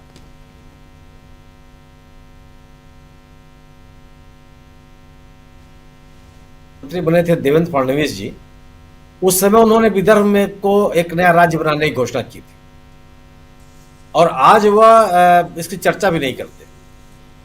विदर्भ अपने आप में कई तरह की स्थितियां हैं वहां। जो स्थिति गढ़चिरौली में है वो नागपुर में नहीं है, अकोला अमरावती में जो स्थिति है वो वर्धा में नहीं है। लेकिन एक चीज सबसे महत्वपूर्ण है वह है कि वहां किसानों की समस्या, और नागपुर को लेकर के भी विदर्भ में एक अलग तरह के लोगों के मन में नाराजगी दिखती है। लोगों को एक शिकायत रहती है कि जो डेवलपमेंट नागपुर में हुआ है वो अकोला अमरावती यवतमाल और गढ़चिरौली चंद्रपुर में क्यों नहीं हुआ। जी स्थिति यह है कि पूरे के पूरे विदर्भ में कांग्रेस का वर्चस्व रहा है। पहली बार इसको चोट पहुंचाई थी बीजेपी ने, लेकिन 2019 के चुनाव में कांग्रेस अपने उस गढ़ को बचाती हुई नजर आई और 2024 के लोकसभा चुनाव में वह पुनः अपनी पूरी ताकत को उसने समेट लिया। आज वह किसानों के साथ खड़ी दिखाई पड़ती है और जो चुनाव के दौरान अभियान भी दिखाई पड़ा, प्रचार अभियान भी दिखाई पड़ा, उससे यह लगता है कि वहां महायुति की ताकत उतनी नहीं है जितना वह उम्मीद कर रही हो। मेरा अपना ये मानना यह है कि जो संकेत जो आपके आंकड़े हैं वह अगर पूरी तरह से सही साबित हो तो किसी को आश्चर्य नहीं होना चाहिए। जी जी जी बिल्कुल बिल्कुल। जरा राहुल लाल जी, विदर्भ। देखिए राजीव जी, विदर्भ के बिल्ले के मैं 40 का अनुमान लगा रहे थे और उसी संख्या के आसपास आप भी हैं, तो अभी भी 40 प्लस के संभावना से मैं बिल्कुल इनकार नहीं कर रहा। क्योंकि देखिए विदर्भ में जब हम लोग जाते हैं, आप लोग भी गए, मैं भी जब गया, वो एक तरह से जनता के बीच में आप कहीं पर भी अलग अलग सैंपल सर्वे कहीं पर भी अगर हम लोग जा रहे थे तो एक तरह से जो नाराजगी है वो बहुत जबरदस्त है, और विशेषकर किसानों की नाराजगी। मैं सुनील शुक्ला जी की इस बात से सहमत हूं कि विदर्भ के जो अलग अलग जिले हैं उसके नेचर में भारी अंतर है, लेकिन उन सब के बावजूद जो सोयाबीन किसानों का मामला हो, कपास किसानों का मामला हो, वो बहुत ही भयानक मामला है और उसको एड्रेस करने के लिए सत्तारूढ़ पार्टी की तरफ से कोई प्रयास नहीं था। एक आश्वासन ये दे देना कि हम आएंगे और सोयाबीन का रेट जो है कि 6000 कर देंगे, भाई 6000 आप कब करेंगे, तो ये तमाम कई सारे सवाल खड़े रहे, जबकि कांग्रेस के तरफ से पूरे वो प्रयास नजर आ रहे हैं इस तरफ से। दूसरी तरफ देखिए इसी ऐन वक्त पे अनिल देशमुख पे जिस तरह से वहां पे हमले हुए, वहां पे शरद पवार के तरफ से भी उम्मीदवार जो है कि खड़े हैं और वो भी बड़े मजबूती के साथ चुनाव, उनके क्षेत्रों में भी मैं गया हूं तो वो भी बड़े मजबूती के साथ चुनाव लड़ रहे हैं।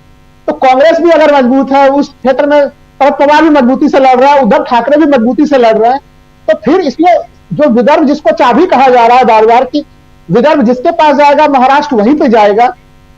और अतीत में भी हम लोगों ने देखा है कि वहां पे कांग्रेस बहुत अच्छा प्रदर्शन करती थी और महाराष्ट्र में कांग्रेस का शासन होता था।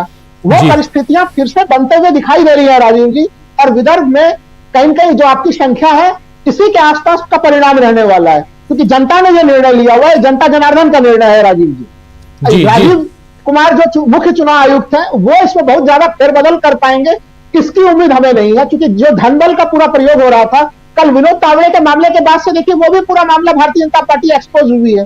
तो अगर निशिकांत दुबे के कारण झारखंड में सीटों का नुकसान हो रहा है तो विनोद तावड़े के कारण महाराष्ट्र में भी जो आखिरी समय पर भारतीय जनता पार्टी को झटका लगा है वो नुकसान यहां पर भी हुआ। और महाराष्ट्र के सभी लोग ये मानते हैं कि महाराष्ट्र में इस बार सत्तारूढ़ पार्टी ने जिस प्रकार से धनबल का खर्च किया है वो महाराष्ट्र के इतिहास में कभी नहीं हुआ था राजीव जी। जी बिल्कुल। प्रशांत जी लौट के आए हैं आप वहां से, आप कैसा देख रहे हैं और क्या कहेंगे इस पे विदर्भ के आंकड़ों पे? हाँ, विदर्भ के आंकड़े देखिए राजीव जी बहुत साफ बता रहे हैं कि वहाँ पे किसानों का मुद्दा, और एक बात और नहीं भूलनी चाहिए कि वो नागपुर है, और नागपुर में जहाँ से हम लोगों ने लाइव किया था वो वहाँ पे दीक्षा भूमि भी है। और विदर्भ के मुद्दे में संविधान, विदर्भ के इलाके में संविधान का मुद्दा, आरक्षण का मुद्दा, ये सारे मुद्दे भी किसानों के मुद्दों के साथ प्रभावी रहते हैं।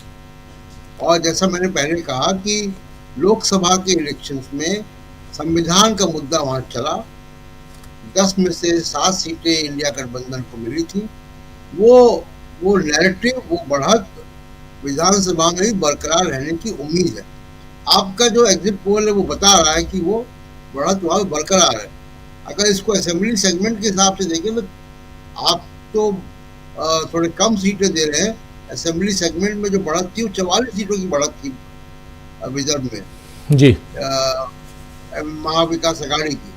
तो उस हिसाब से लगता है कि वो मुद्दे वहाँ पे बरकरार हैं, और अगर वो मुद्दे बरकरार हैं तो वो मुद्दे फिर मराठवाड़ा में भी बरकरार रहेंगे, वो मुद्दे मुंबई थाने में भी आंशिक रूप से रहेंगे, क्योंकि वो मुंबई और थाने का और कोंकण का इलाका जो है वो बीजेपी और शिवसेना एकनाथ शिंदे इनका वहाँ प्रभाव ज्यादा होगा। वो फिगर्स आगे आएंगे तो देखेंगे। बिल्कुल बिल्कुल आप सही कह रहे हैं। चलते हैं जल्दी से मराठवाड़ा की तरफ। मराठवाड़ा जो है 46 सीटें हैं मराठवाड़ा में। 46 सीटों में से किस पार्टी को, किस गठबंधन को कितनी सीटें आ रही हैं, और यहां से एक तस्वीर हम देख पाएंगे, महाराष्ट्र की तस्वीर, महाराष्ट्र विधानसभा की तस्वीर हम देख पाएंगे। मराठवाड़ा कितनी सीटें किस खाते में, ये देखिए 46 सीटें एनडीए यानी महायुति 17 से 19, इंडिया 26 से 28, अदर्स 0 से 2। बिल्कुल क्लियर है। एक चीज आप देखिए, अदर्स के खाते में भी ज्यादा सीटें जाती हुई नहीं दिखाई दे रही हैं। क्लियर है बिल्कुल पिक्चर। मराठवाड़ा में भी 17 से 19 और 26 से 28 सीटें मिनिमम मैक्सिमम ये आप सामने देख सकते हैं। और ये 17 से 19 सीटें एनडीए के खाते में, इंडिया गठबंधन के खाते में 26 से 28 सीटें मराठवाड़ा में। और ये बहुत महत्वपूर्ण यहां से ये जानना कि आखिर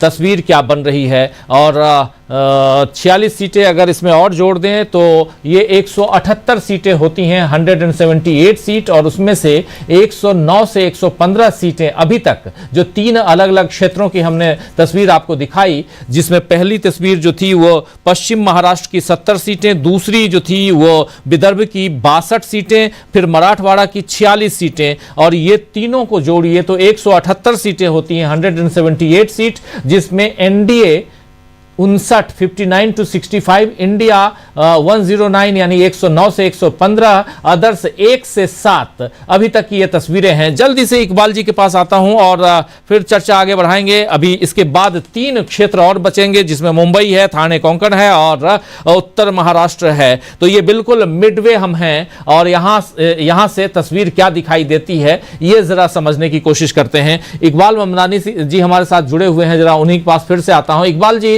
ये तस्वीर आप देख रहे हैं जिसमें मराठवाड़ा की 46 सीटें और उसमें 26 से 28 सीटें जा रही हैं इंडिया गठबंधन को और 17 से 19 17 to 19 सीटें एनडीए को। राजीव जी, मुझे लगता है थोड़ा सा हम सीटों के अंदर जो है फिगर सही देख नहीं पा रहे हैं। मेरे ख्याल से मराठवाड़ा की टोटल 42 सीट्स है, जहां औरंगाबाद, बीड़, जालना, लातूर, नांदेड़, उस्मानाबाद, परभनी और हिंगोली, ये 8 डिस्ट्रिक्ट वहां पड़ते हैं। टोटल मुझे अगर मैं गलत नहीं हूं तो मेरे ख्याल से 42 सीट वहां आती है मराठवाड़ा के अंदर, 46 नहीं है।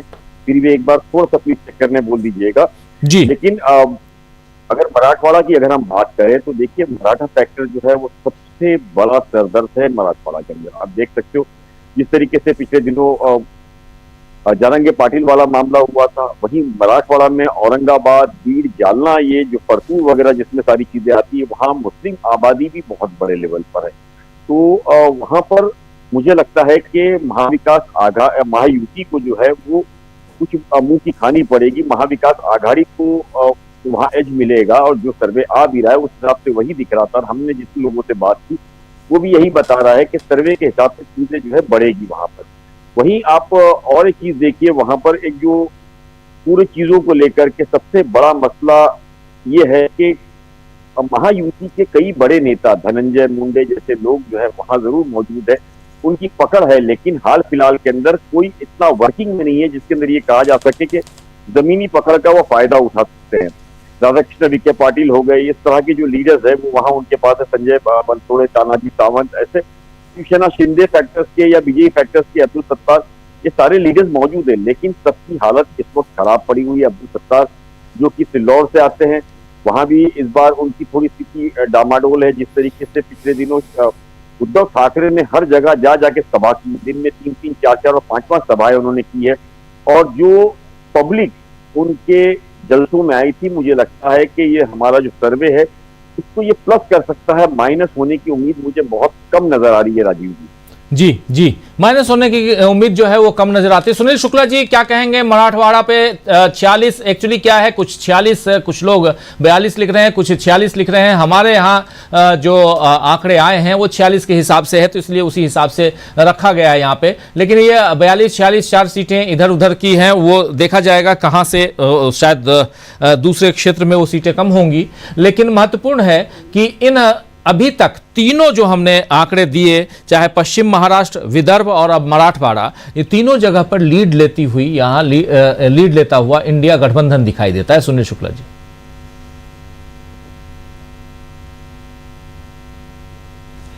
अनम्यूट कीजिए प्लीज। सुनील जी अनम्यूट कीजिए प्लीज। मराठवाड़ा, नांदेड़, बीड़, हिंगोली, परभनी, जलगांव, उस्मानाबाद, ये वो जिले हैं जो मराठवाड़ा आंदोलन के केंद्र में रहे। मराठवाड़ा और ये जो आंदोलन है, इसमें जो सोयाबीन उत्पादक किसान हैं वो भी एक बड़ा मुद्दा है। मनोज जांगिड़ के मैदान से हटने के बाद जो मतों के विभाजन की संभावना व्यक्त की जा रही थी वो लगभग खत्म हो गई। इस इलाके में जो सामाजिक समीकरण है वह भी महायुति के पक्ष में नहीं जाते। इस इलाके में कांग्रेस के जो परंपरागत पकड़ रही है वह भी एक बड़ा कारण है जो महाविकास आघाड़ी को एज देता है। इस इलाके में मराठा आंदोलन की वजह से जो एक जन आक्रोश पैदा हुआ उसको दूर करती हुई महायुति की सरकार नजर नहीं आई। इन स्थितियों में अगर जो भी इस चुनाव में सरकार बनाएगा उसको मराठवाड़ा में अपनी लीड लेनी पड़ेगी। मराठवाड़ा इलाके में महायुति कहीं से लीड लेती हुई दिखती नहीं है, कोई प्रभावशाली नेता इनके पास नहीं है। इस इलाके में जो सवाल पैदा किए हुए थे उन सवालों को संबोधित करते हुए महायुति सरकार नजर नहीं आई, और महाविकास आघाड़ी के खिलाफ वह कोई ऐसा माहौल भी नहीं बना पाया। अपने लाडली बहना योजना से वो कितना लाभ ले पाएगी ये आने वाला समय बताएगा जी। लेकिन राजनीतिक स्थितियां निश्चित रूप से महाविकास आघाड़ी के पक्ष में है। आपका जो आंकड़ा है, मेरा भी मानना है कि आपने एनडीए को ज्यादा संख्या दी, इतना मिलना नहीं चाहिए उनको। जी एनडीए को ज्यादा कहा, किसको कम, ये सब एनडीए को मैंने एनडीए को कहा जी जी जी, एनडीए को, जी बिल्कुल, एनडीए यानी महायुति की बात कर रहे हैं, और यहाँ मराठवाड़ा की हम बात कर रहे हैं। जरा राहुल लाल जी, मराठवाड़ा और ये जो पिक्चर है, क्या आपने जैसा देखा वैसा ही है? मुझे भी थोड़ा लग रहा है कि थोड़ा यहाँ पे महाविकास आघाड़ी कुछ और सीटों के लाभ में रहने की हमें उम्मीद लग रही है इस जगह पे, क्योंकि देखिए जो सोयाबीन का मामला है, एक तो देखिए जो मराठा आरक्षण का मामला था, मराठा आरक्षण का मामला तो काफी ज्यादा रहा ही रहा, और जिस तरह से हम लोग कहते हैं कि झारखंड में आदिवासी मुस्लिम वोट बिल्कुल एकमुश्त रहे हैं, उसी तरह से अगर हम लोग महाराष्ट्र के संदर्भ में कहें तो मराठा वोटर्स जो है वो खुल के महाविकास आघाड़ी की तरफ सीधे सीधे नजर आ रहे हैं। तो एक तो नंबर 1 पॉइंट ये चीज है। सोयाबीन किसानों में देखिए बहुत ज्यादा अडानी को लेकर जो है कि नाराजगी है राजीव जी, क्योंकि जिस तरह से वो उन्होंने पूरा का पूरा एक तरह से इसमें गिरोहबंदी कर दी है। किसानों का आरोप है कि वो सस्ते दर पे जो है कि किसानों को जो है कि बेचने के लिए बाध्य कर रहे हैं, बाहर से जो है कि वो तेल आयात कर ले रहे हैं। तो ये कई सारी समस्याएं गिनती करा रहे हैं सोयाबीन उत्पादक किसान कि भाई हम लोग क्या करें, हमारे पास तो जो है कि रोक लगी पड़ी हुई है, हम लोग उस ना तो बाहर निर्यात कर सकते हैं, बाहर से सरकार जो है कि आयात भी कर ले रही है तेल। तो ये सब प्रकरण अडानी के प्रकरण से भी जुड़ा हुआ है। तो चीजें जो है महाराष्ट्र के अलग अलग हिस्से में जब हम लोग जा रहे हैं अगर, तो राहुल गांधी ने जिस अडानी फैक्टर को उठाया था, जो धारावी में तो उठेगा ही उठेगा जब हम लोग मुंबई के सेक्शन में जाएंगे, लेकिन इस मराठवाड़ा के क्षेत्र में भी दिख रहा है। और दूसरी महत्वपूर्ण चीज, गुजराती और बनाम जो है कि मराठी अस्मिता, उसका भी प्रभाव पूरा का पूरा मराठवाड़ा में है। अब देखिए जो औरंगाबाद सरीखे जो जगह है, वहां पे ओवैसी बंधुओं का जो प्रभाव होता था, वो प्रभाव भी जो है उसको भी हमने पाया कि वो पहले से काफी घटे हैं। जो 17 सीट आप बोल रहे थे उसमें से कुछ सीटें मराठवाड़ा वाले हिस्से में वो उनके प्रभाव क्षेत्र के रूप में आते थे, तो वो उनका प्रभाव क्षेत्र घटा है। बीजेपी का प्रभाव क्षेत्र महायुति का घटा है, तो उस जगह को लेगा कौन? तो वो जगह को लेने वाला जो है राजीव जी वो महाविकास आघाड़ी ही है। इसलिए ये नंबर्स जो आपके नंबर्स है वो, या इसमें कुछ और वृद्धि देखेंगे हम लोग, जो एक्चुअल रिजल्ट होगा उसकी। जी, एक्चुअल रिजल्ट क्या होगा ये देखा जाएगा। समीर जी, जरा आपसे भी मराठवाड़ा पे और इसके बाद आगे बढ़ते हैं, क्या कहेंगे इन अभी तक के जो फिगर्स आए हैं?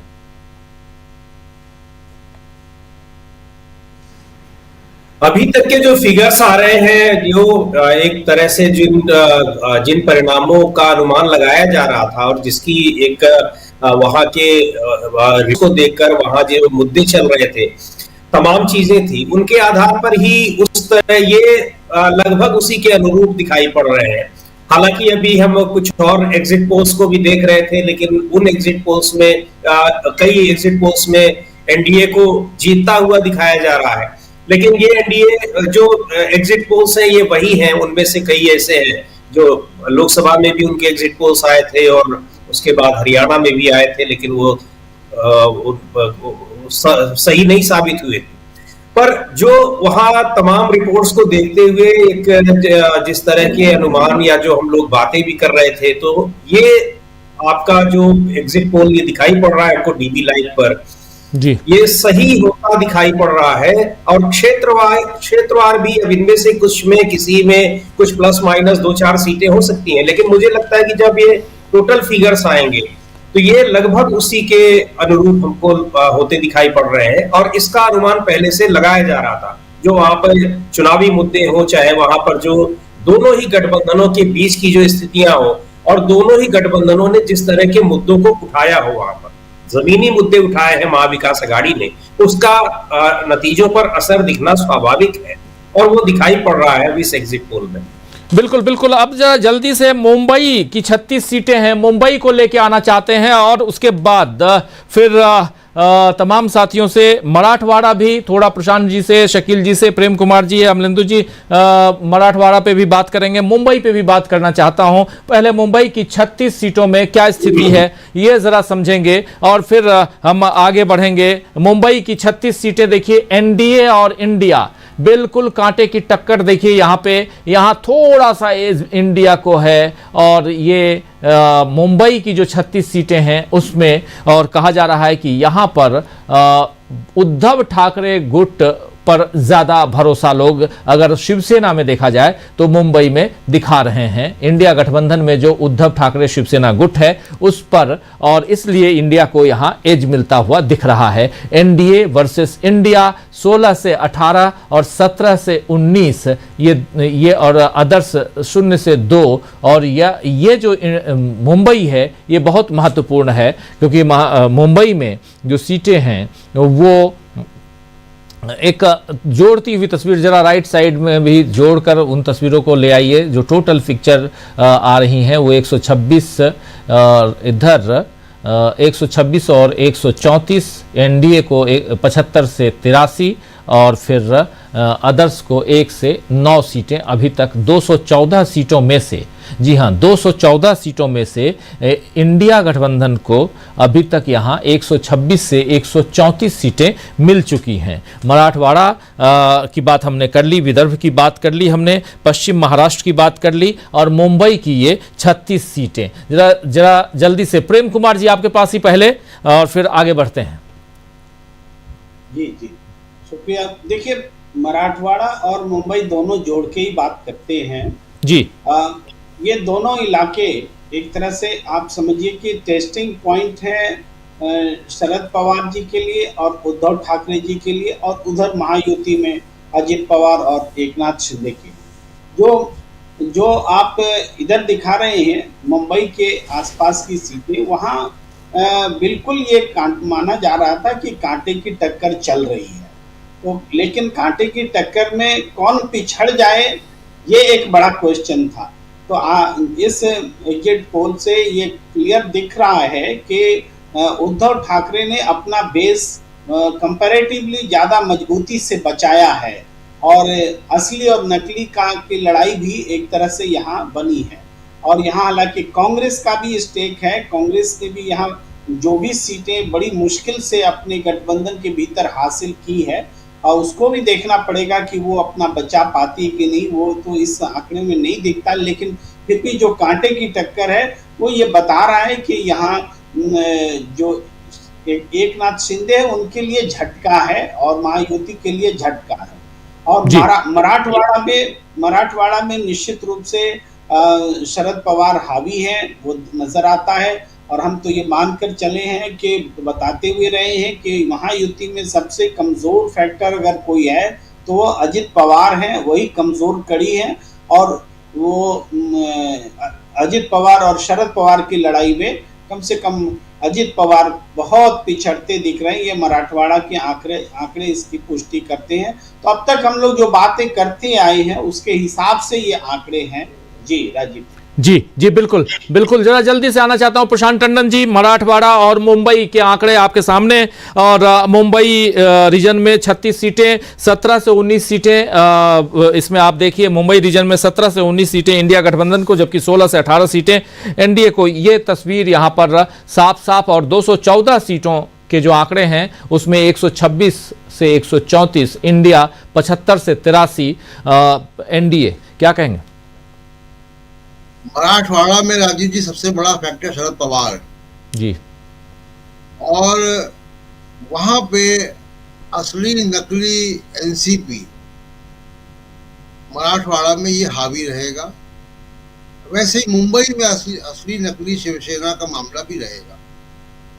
अब मराठवाड़ा में देखिए, एक तो मनोज जारंगी का जो आंदोलन है और उन्होंने लगातार एकनाथ शिंदे को टारगेट किया, उसका प्रभाव रहेगा।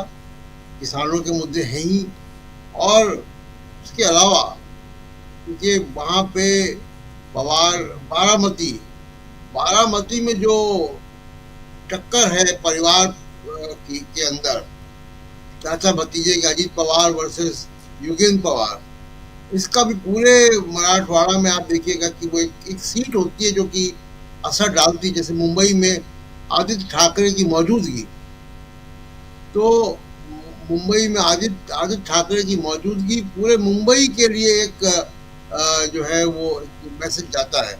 अच्छी मराठवाड़ा में दूसरी चीज ये है कि मराठवाड़ा में जो पवार फैक्टर है, जारंगे फैक्टर है, मराठा आरक्षण का मामला है, किसानों का मामला है, ये सब चीजें रहेंगी। दूसरा चीज कि देखिए शिवसेना, एनसीपी और कांग्रेस, इन तीनों पार्टी के पास मराठा लीडरशिप बड़ी स्ट्रांग है। कांग्रेस के भी पूर्व मुख्यमंत्री अधिकांश मराठा रहे हैं और अभी कुछ इंपोर्ट किया बीजेपी ने मराठा नेताओं को कांग्रेस से, लेकिन उनका वो इस्तेमाल नहीं कर पाए। तो बीजेपी के अंदर ऑर्गेनिक मराठा लीडरशिप पैदा ही नहीं हुई। तो ये बीजेपी का नुकसान वहां पे रहेगा कि बीजेपी के अंदर, क्योंकि वो बीजेपी पहला चुनाव जो है दशकों बाद बगैर शिवसेना के, बगैर असली शिवसेना के लड़ रही है। तो ये जो अनडिवाइडेड शिवसेना के बगैर चुनाव लड़ रही है, उसका भी असर बीजेपी के मतों पर दिखाई देगा, क्योंकि वो अदला बदली जो मतदान वोटों की होती थी वो इस बार नहीं होगी। दूसरा एक फैक्टर जो हमको इन यात्राओं में दिखाई दिया राजीव जी, वो ये है कि जो इंडिया गठबंधन है या महाविकास अघाड़ी है, महाविकास अघाड़ी के अंदर कोऑर्डिनेशन बहुत अच्छा है। एक दूसरे का परस्पर विरोध नेता नहीं कर रहे हैं, पार्टियां नहीं कर रही, कार्यकर्ताओं में सिनर्जी है, सामंजस्य है। कई हम दफ्तरों में गए वहां पे और देखा कि एक ही शिवसेना का दफ्तर है, तो वहां पे झंडे बैनर जो है वो शरद पवार की एनसीपी के भी हैं और उद्धव ठाकरे की शिवसेना के भी हैं। ऐसे ही किसी पार्टी के दफ्तर में वहां जाएंगे, तीनों पार्टियों में से आपको तीनों पार्टियों के प्रचार सामग्री, पेट्रोल की पर्ची की जो कार्यकर्ता होते हैं, वो सब आपको सेंट्रलाइज सिस्टम दिखाई देगा। ये महाविकास अघाड़ी में दिखता है, लेकिन महायुति में इस तरीके का कोऑर्डिनेशन नहीं दिखता। बिल्कुल आप सही कह रहे हैं। जी जी जी प्लीज। एक दूसरे के खिलाफ भी अंदर अंदर वो है, जैसे अजीत पवार का इक्वेशन बाकी दो पार्टनर से नहीं मेल खाता है। स्कीमों का जो स्कीम जो लाड़की बहना स्कीम है उनकी, उसके भी पोस्टर आप देखिए, मुंबई जाइए, महाराष्ट्र के किसी कोने में जाइए, उन पोस्टरों में भी दिख रहा है कि महाविकास अघाड़ी में सब पार्टियों के नेताओं के बराबर तस्वीर दिखाई देती है। लेकिन ये महायुति की जब पोस्टर वॉर आप देखेंगे तो उनमें आपको अलग अलग अपने अपने नेताओं का प्रचार है। बीजेपी के पूरे महाराष्ट्र में जो पोस्टर लगे हुए हैं वो देवेंद्र फडणवीस और नरेंद्र मोदी के लगे हुए हैं। यही काम एकनाथ शिंदे करते हैं, वो बाकी लोगों को गायब कर देते हैं। जी यही काम अजित पवार करते हैं, वो बाकी लोगों को गायब करते हैं। आपको महाविकास अघाड़ी के एक भी पोस्टर में, विज्ञापन में ये बात दिखाई नहीं देगी। तो इसका एक एडवांटेज जो है वो संदेश पूरे महाराष्ट्र में है। दूसरा, जो कल विनोद तावड़े जो कैमरे के सामने कैद हो गए, वो भी बीजेपी के अंदर की डायनेमिक्स है। किसी ने अंदर के आदमी ने लीक किया है जी, तब वो पकड़े गए हैं। तो ये जो भीतर घात है महायुति के अंदर, ये भी आप देखिएगा कि रिफ्लेक्ट होगी। एग्जिट पोल में ना सही तो जब 23 तारीख को हम लोग रिजल्ट देखेंगे उसमें जरूर रिफ्लेक्ट होगा। बिल्कुल बिल्कुल। जरा इकबाल जी से समझना चाहता हूं, जो यहाँ का 36 सीटों के जो आंकड़े मुंबई के हैं, क्या कहेंगे इस पे? प्रशांत जी की बात से मैं सहमत हूँ। कल जिस तरीके से विनोद तावड़े वाला मामला सामने आया था, आपने देखा कि हितेंद्र ठाकुर और सिद्दिक ठाकुर ने तकरीबन 3 बार मीडिया से बात की, जिसके अंदर 2 बार उन्होंने साफ किया कि बीजेपी के किसी आला नेता ने की हमें जानकारी। एक चीज ये, दूसरी आज संजय राउत ने एक अपने बयान में मीडिया से बात करते हुए उन्होंने कहा कि संजय राउत को बाकायदा फडणवीस और शिंदे ने बलि चढ़ाई है।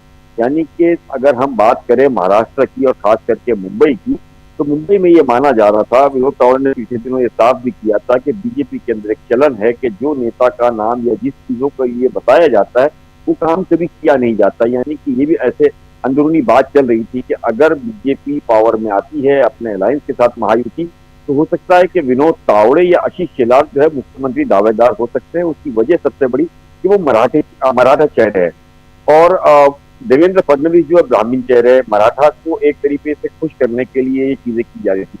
तो जिस तरीके से अब ये इस पर हमला हुआ है, अगर सच्चाई ये है कि बीजेपी के ही लोगों ने ये टिप दी है और वहां से सारी चीजें हुई है, तो इसका भी एक बहुत बड़ा फर्क सिर्फ मुंबई में भी नहीं पड़ेगा। मुंबई के अलावा महाराष्ट्र के अलग अलग ठिकानों पर जहां मराठा क्षेत्र जिसको माना जाता है, वहां के अंदर भी काफी फर्क पड़ सकता है। और मुंबई के अंदर बिल्कुल सही बात आपने कही कि जो सीट हम बता रहे हैं 17 से 19, मुंबई के अंदर कांटे की टक्कर है। हालांकि इस मामले के अंदर मनसे ने तकरीबन 26 जगह अपने लोगों को खड़ा किया है।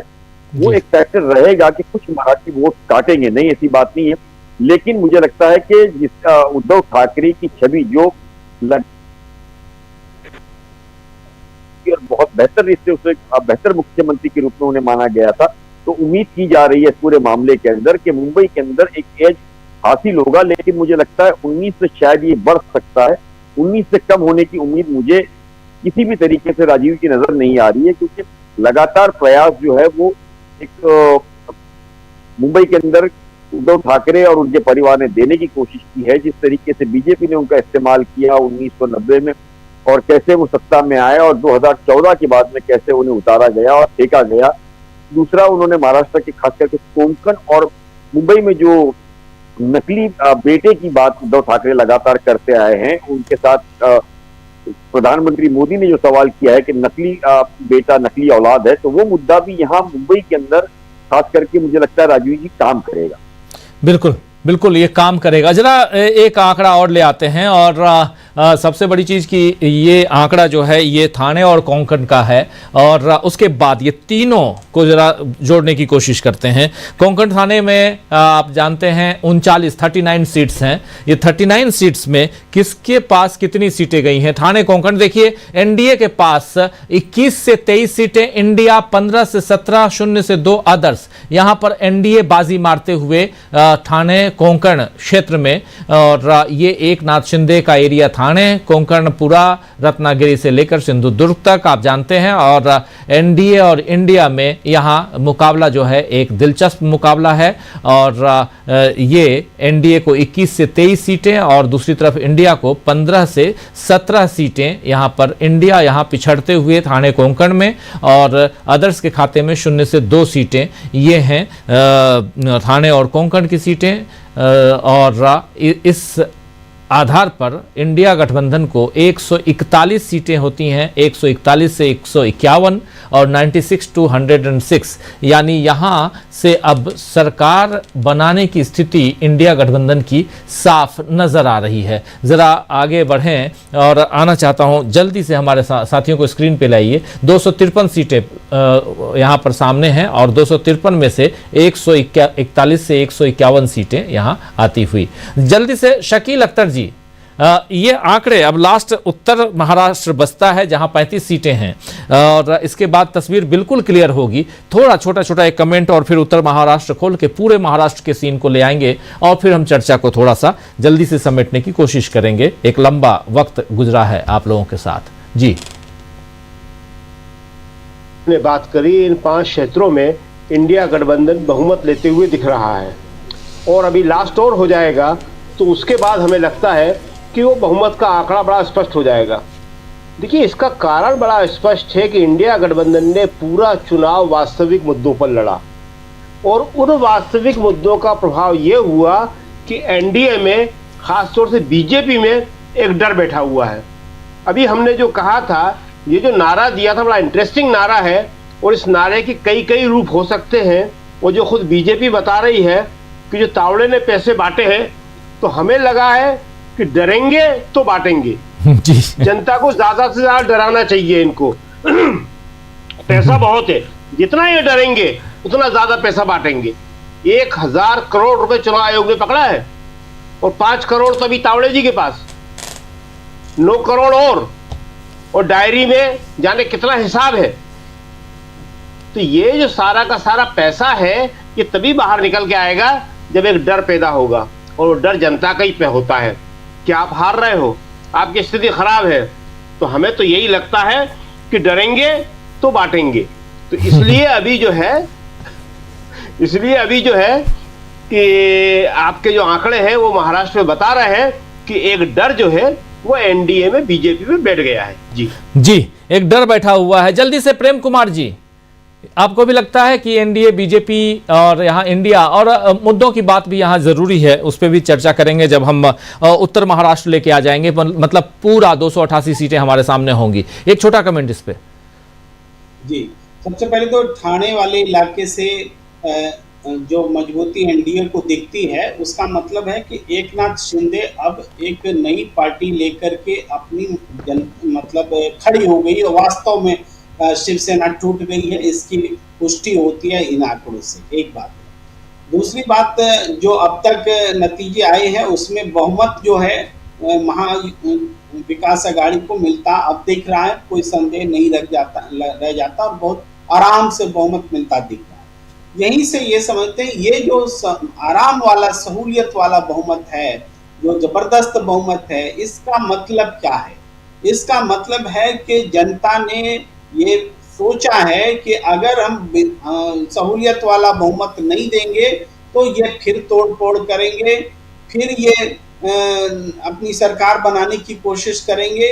इसके लिए जरूरी है कि महाविकास अघाड़ी को कंफर्टेबल बहुमत दिया जाए और जनता ने एक तरह से ये जवाब दिया है, वो पैसों को जवाब दिया है, बीते समय में जो सरकारें गिराई गई हैं उनको जवाब दिया है और बांटने काटने की बात का भी जवाब दिया है, चुनाव आयोग को भी जवाब दिया है एक तरह से, जो पूरे देश में दिखा है, क्योंकि लोकसभा चुनाव के दौरान एक्सपेक्ट किया जा रहा था कि महाविकास अघाड़ी और भी बढ़िया बहुमत लेकर आती, लेकिन जिस तरीके से वोटिंग परसेंटेज का इधर उधर हुआ उसको भी एग्जिट पोल में नजर आ रहा है।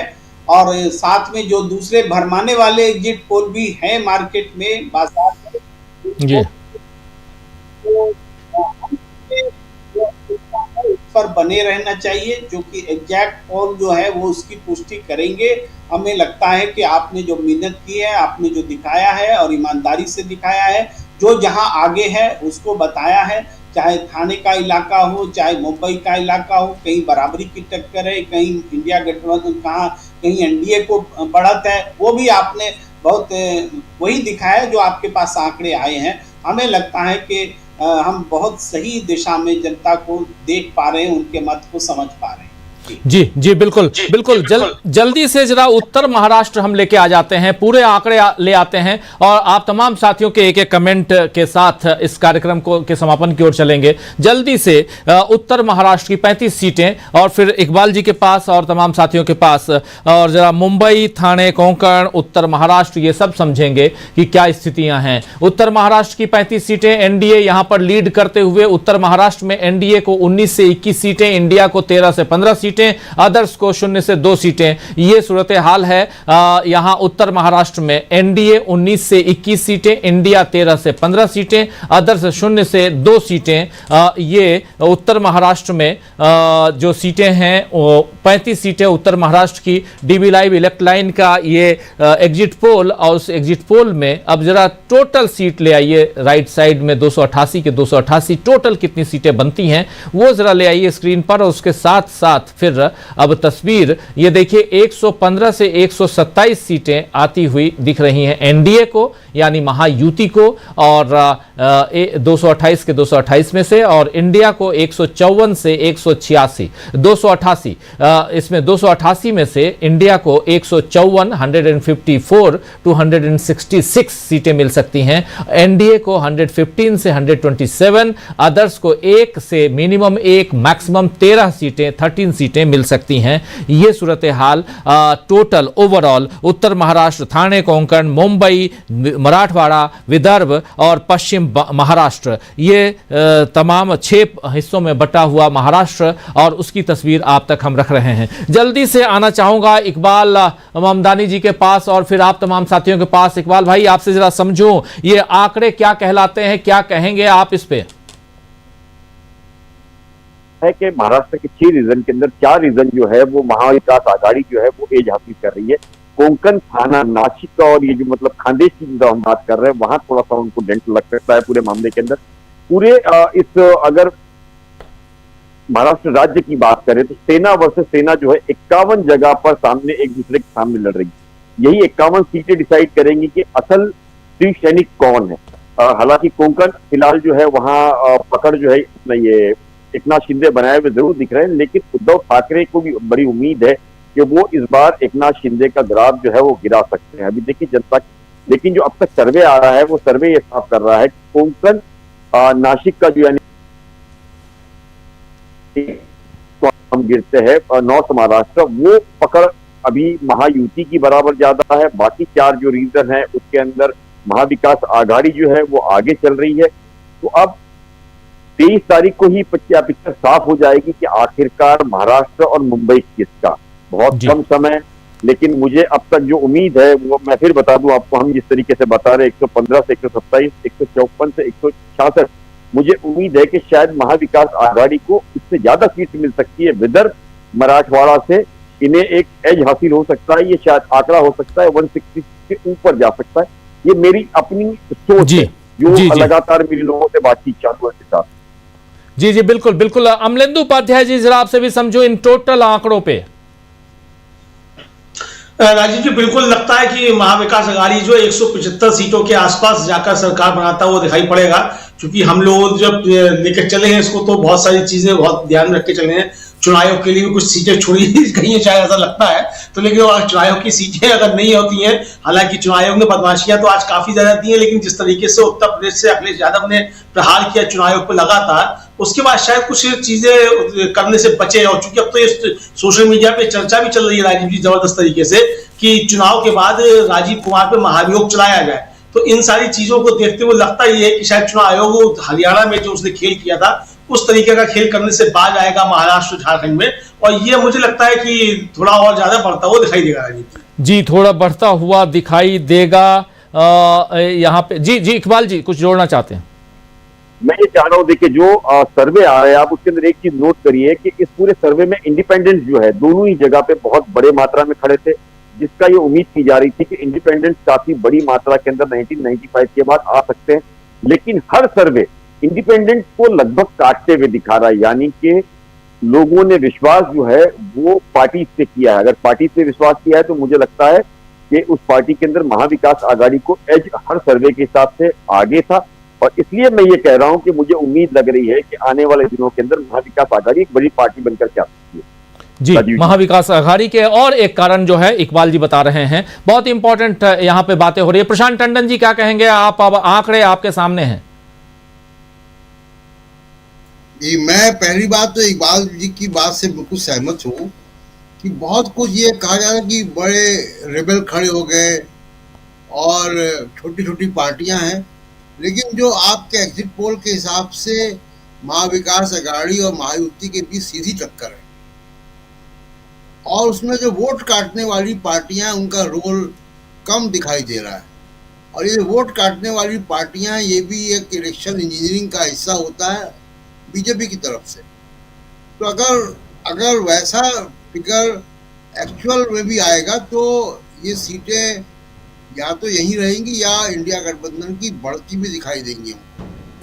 एक बात, दूसरी बात यह कि जो मुद्दे वहाँ पे चले पिछले एक हफ्ते का, आप देखिए कि जो इसमें जो रोल जो है वो, क्योंकि एक ही फेज में चुनाव हुआ है तो एग्जिट पोल आज ही हुआ होगा, तो इसमें जो मुद्दे हमको दिखाई दे रहे हैं कि पिछले एक सप्ताह के भीतर एकदम से नैरेटिव बदला। शुरुआत में इंडिया गठबंधन थोड़ा पीछे था, हरियाणा का सेटबैक था, मॉरली थोड़ा डाउन थे, उत्साह भी कम था, लेकिन दो लोगों ने, योगी आदित्यनाथ ने और नरेंद्र मोदी ने, इंडिया गठबंधन के पूरे कैंपेन को एक डायरेक्शन दे दिया, संविधान की बात करके और कटेंगे तो बटेंगे करके, बटेंगे तो कटेंगे, हर बार मैं यही उल्टा ही बोल देता हूँ। जी जी। तो जब ये दोनों चीजें आई, उसकी वजह से इंडिया गठबंधन पिछले एक सप्ताह में आप देखिए कि राहुल गांधी की प्रेस कॉन्फ्रेंसेस, राहुल गांधी की सभाएं, उद्धव ठाकरे की सभाएं, पवार साहब ने लास्ट मिनट कल पोलिंग खत्म होने के पहले अपील किया। पवार साहब की एक अपील और आई कि वो इसके बाद इलेक्टोरल पॉलिटिक्स से विदा लेंगे। ये सब चीज़ों का जो फैक्टर है, अब वो जारंगे का, मनोज जारंगे का आंदोलन, शिवाजी की प्रतिमा का गिरना, कि तमाम सारे ऐसे फैक्टर्स हैं, किसानों के मुद्दे इन सब ने, और ओवर फोकस, सर्वस्व ज्यादा फोकस जो है एक नाथ शिंदे का लाड़की बहना पर, उसकी वजह से हुआ ये कि बाकी मुद्दे इग्नोर हो गए। बीजेपी ने ये तय किया कि बीजेपी सिर्फ और सिर्फ हिंदू मुसलमान के मुद्दे पर महाराष्ट्र में जाएगी और झारखंड में जाएगी। अब हम देखते हैं कि ये क्या मुद्दे वाकई इतने बड़े हैं कि पूरे महाराष्ट्र में बीजेपी जो है जिस तरीके से उसको उम्मीद है कि वो सत्ता के पास आएगी, तो क्या महाराष्ट्र में हिंदू मुसलमान करके वो आ सकती है, क्योंकि बीजेपी ने कोई और प्रचार नहीं किया। इससे इंडिया गठबंधन को एज मिला, और जो अनडिसाइडेड वोटर होता है, जो आखिर में तय करता है, जिसका कोई लॉयल्टीज नहीं होती है विचारधारा की और पार्टीज की, वही तय करता है कि चुनाव का रिजल्ट क्या होगा। और मुझे लगता है कि एक सप्ताह में जो गतिविधियां हुई हैं, तो अनडिसाइडेड वोटर महाविकास अघाड़ी की तरफ आया होगा। जी, अनडिसाइडेड वोटर यानी जो है वो महाविकास अघाड़ी की तरफ आया होगा। जरा जल्दी से शकील जी आपके पास भी आना चाहता हूं, क्या कहेंगे इन आंकड़ों पे शकील जी? लास्ट में हम ये कहना चाहते हैं कि दोनों जगह महाराष्ट्र और झारखंड, हमें जो लगता है जो सबसे बड़ा फैक्टर रहा है वो रखता है सहानुभूति वोट। दोनों जगह जो है, एक पूर्व मुख्यमंत्री के लिए और एक वर्तमान मुख्यमंत्री के लिए लोगों ने सहानुभूति वोट दिया है। महाराष्ट्र में जो एक दूसरी बात बहुत इंपॉर्टेंट है वो ये कि राहुल ने जो सवाल किया था कि क्या महाराष्ट्र का सारा रोजगार, महाराष्ट्र के सारे प्रोजेक्ट गुजरात चले जाएंगे या नहीं, तो लोगों ने इसके बारे में अपना मत दिया है कि जाएगा या नहीं। कोई भी आदमी ये नहीं चाहता कि उसका रोजगार, उसका प्रोजेक्ट दूसरे राज्य में चला जाए, और ये पहली बार नहीं है। इसी तरह का सवाल कर्नाटक में राहुल ने किया था कि आप क्या चाहते हैं कि कर्नाटक में नंदिनी चले या अमूल आए, तो लोगों ने जवाब दिया नहीं, कर्नाटक में नंदिनी को ही चलना चाहिए, हमारा लोकल ब्रांड ही चलना चाहिए, और कर्नाटक कांग्रेस जीती थी। तो इसी तरह ये सवाल। और दूसरी एक बात और कहते हैं लास्ट में कि जो अभी अमलेंदु जी ने कहा महाभियोग की बात राजीव कुमार जी के ऊपर, तो हमें याद आया कि 25 तारीख से संसद का शीतकालीन सत्र शुरू हो रहा है, और इससे पिछले सत्र में सभापति जगदीप धनखड़ के खिलाफ अविश्वास प्रस्ताव महाभियोग जो है रखा जा रहा था, वो इस सत्र में आ सकता है। तो महाभियोग जो है अगर एक बार विपक्ष ने शुरू कर दिया, चाहे वो राजीव कुमार के खिलाफ हो चाहे धनखड़ के खिलाफ हो, तो आप देखेंगे कि जो लोग सीटों को रखने की बात कर रहे हैं, सीटें उठा के चाहे जिसको देने की बात कर रहे हैं, वो सब सतर हो जाएंगे जी। अभी यूपी में अखिलेश ने किया, और इसी तरह अगर विपक्ष मजबूत हो गया और अफसरों को, अधिकारियों को या पीठासीन अधिकारियों को, संवैधानिक शक्तियों को बताने लगा कि छोड़ेंगे नहीं, तो आप देखेंगे कि चीजें बहुत तेजी के साथ बदल जाएंगी। जी जी बिल्कुल बिल्कुल। हमारे साथ जुड़ गए हैं विजय शुक्ला जी, जो सीईओ हैं इलेक्ट्लाइन के, जिन्होंने इस पूरे इसको सर्वे को, एग्जिट पोल को कंडक्ट किया है। उनके पास भी आऊंगा। विजय जी, आपका स्वागत करता हूं इस कार्यक्रम में। जल्दी से आना चाहता हूं प्रेम कुमार जी आपके पास। प्रेम कुमार जी, क्या कहेंगे इस पे? देखिए, मैंने झारखंड पर अपनी प्रतिक्रिया नहीं दी थी, थोड़ा देर से जुड़ा था। तो झारखंड में जो चुनाव परिणाम आप बता रहे हैं, एक तरह से ये क्लोज है, और मुझे लगता है कि ये थोड़ा और ओपन होगा, वाइड डिफरेंस रहेगा इंडिया और एनडीए के बीच में। और इसकी वजह ये है कि जो आज का जो वोटिंग है वो भी परसेंटेज ठीक ठाक है, इसमें वो फैक्ट्स भी निकल कर आना बाकी है कि क्या पहले दौर की तरह दूसरे दौर में भी महिलाओं ने ज़्यादा मतदान किया है। अगर महिलाओं ने उसी तरीके से मतदान किया है जैसे पहले दौर में किया है, तो निश्चित रूप से उस आधार पर ये आंकड़े इंडिया गठबंधन के फेवर में बढ़ेंगे। और मुझे लगता है कि ये आंकड़े 50, 51, 52 जो भी समझिए वहां तक अपर लिमिट तक ये जा सकते हैं। 45 जो आपने दिया है, 6-7 सीटें और जुड़ेंगे। इसका कारण ठीक बता रहे थे अभी साथी हमारे के, जो सहानुभूति वोट है, सहानुभूति वोट निश्चित रूप से हेमंत सोरेन के लिए झारखंड में दिखा है, और आदिवासियों की एकजुटता हुई है। वो बटोंगे कटोंगे का जो है उसकी प्रतिक्रिया हुई है। वो राहुल गांधी के कैंपेन का कि अडानी सरकार बनाने के लिए कुछ भी कर सकता है, बीजेपी उसकी मोहरा है, इस तरह से जो उन्होंने तिजोरी वगैरह दिखाई थी उसका भी असर है। और ये सारा असर मिल करके मुझे लगता है कि झारखंड में और स्पष्ट रूप से इंडिया गठबंधन की सरकार बनेगी। जी विजय शुक्ला जी, देखिए आप सुन रहे होंगे तमाम साथियों के, और सब कह रहे हैं कि ये जो आंकड़े हैं, ये आंकड़े थोड़ा बड़ा हाथ टाइट करके आपने दिए हैं, ये और भी थोड़ा सा खुल सकते हैं, ये आंकड़े और ऊपर जा सकते हैं। मुद्दे क्या थे और क्यों हाथ आपने टाइट कर लिया विजय जी? में अगर हम महाराष्ट्र की बात करें तो जितनी योजनाएं महाराष्ट्र सरकार ने अंतिम दिनों में चलाई है वो कहीं न कहीं एक तरीके से, आप इसको अगर मैं अपनी भाषा में बोलूं तो वोट खरीदने की एक कवायद थी, जो ठीक हरियाणा में की गई थी मौसम वाले मुआवजे की तरीके से। तो यहाँ सबके खाते में किसी को 2 महीने 3 महीने की किस्तें आई, उस योजना का असर कहीं न कहीं जमीन पर है। तो हमारे हाथ खींचने के पीछे एक कारण दूसरा वो भी रहा है, लेकिन उन सबको बेअसर कर दिया। अंतिम समय में जिस तरीके से एक्टिविटीज हुई, कटोगे बटोगे और नेक रहोगे सेफ रहोगे भाषा में, जैसे पंकजा मुंडे ने जिस तरीके से ओबीसी नेता होने के साथ साथ जिस पर भाजपा का पूरा लक्ष्य था महाराष्ट्र में, जो किसी तरीके से मराठा मुस्लिम और दलित जो राजनीति थी उसको तोड़ने का प्रयास करें, उन्होंने जो स्टेटमेंट दे दिया कि ये बटोगे वाला जो स्टेटमेंट है ये महाराष्ट्र में नहीं चलेगा, इन सब का असर कहीं ना कहीं उसको डाइल्यूट किया। अदरवाइज जो ये योजनाएं थी वो हमारे आंकड़े को शायद और डिप्रेस करती। आज जो महाअघाड़ी की तरफ जाती हुई दिख रही हैं वो थोड़ा और कम दिखता। जी और झारखंड का जरा बताइए, झारखंड की क्या स्थिति थी?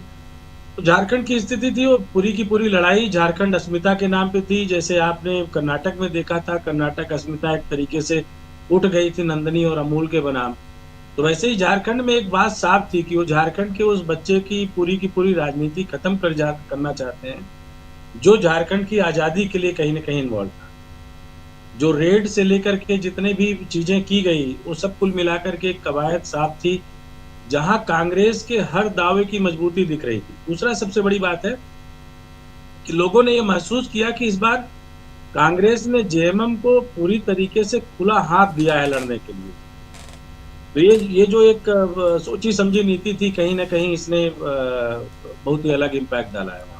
जी बहुत शुक्रिया विजय जी, आप बने रहिए। जल्दी से राहुल लाल जी आपके पास, फिर सुनील शुक्ला जी क्लोजिंग कमेंट के लिए आपके पास आऊंगा। आप लोगों के पास अगर कोई सवाल हो तो विजय शुक्ला जी से पूछ सकते हैं, हमारे साथ बने हुए हैं, इलेक्ट्राइन के सीईओ हैं और इन्होंने ही लगातार जितने भी ये हम लोग कंडक्ट करते हैं एग्जिट पोल्स या ओपिनियन पोल्स, वो विजय शुक्ला जी के लीडरशिप में ही डीबी लाइव और इनकी टीम पूरे उसको सर्वे को अंजाम तक पहुंचाती है। राहुल लाल जी, आंकड़े आपके सामने हैं और 154 से 166, क्या आपको भी लगता है कि जैसे हमारे साथी कह रहे हैं कि इन आंकड़ों में और बढ़ोतरी हो सकती थी?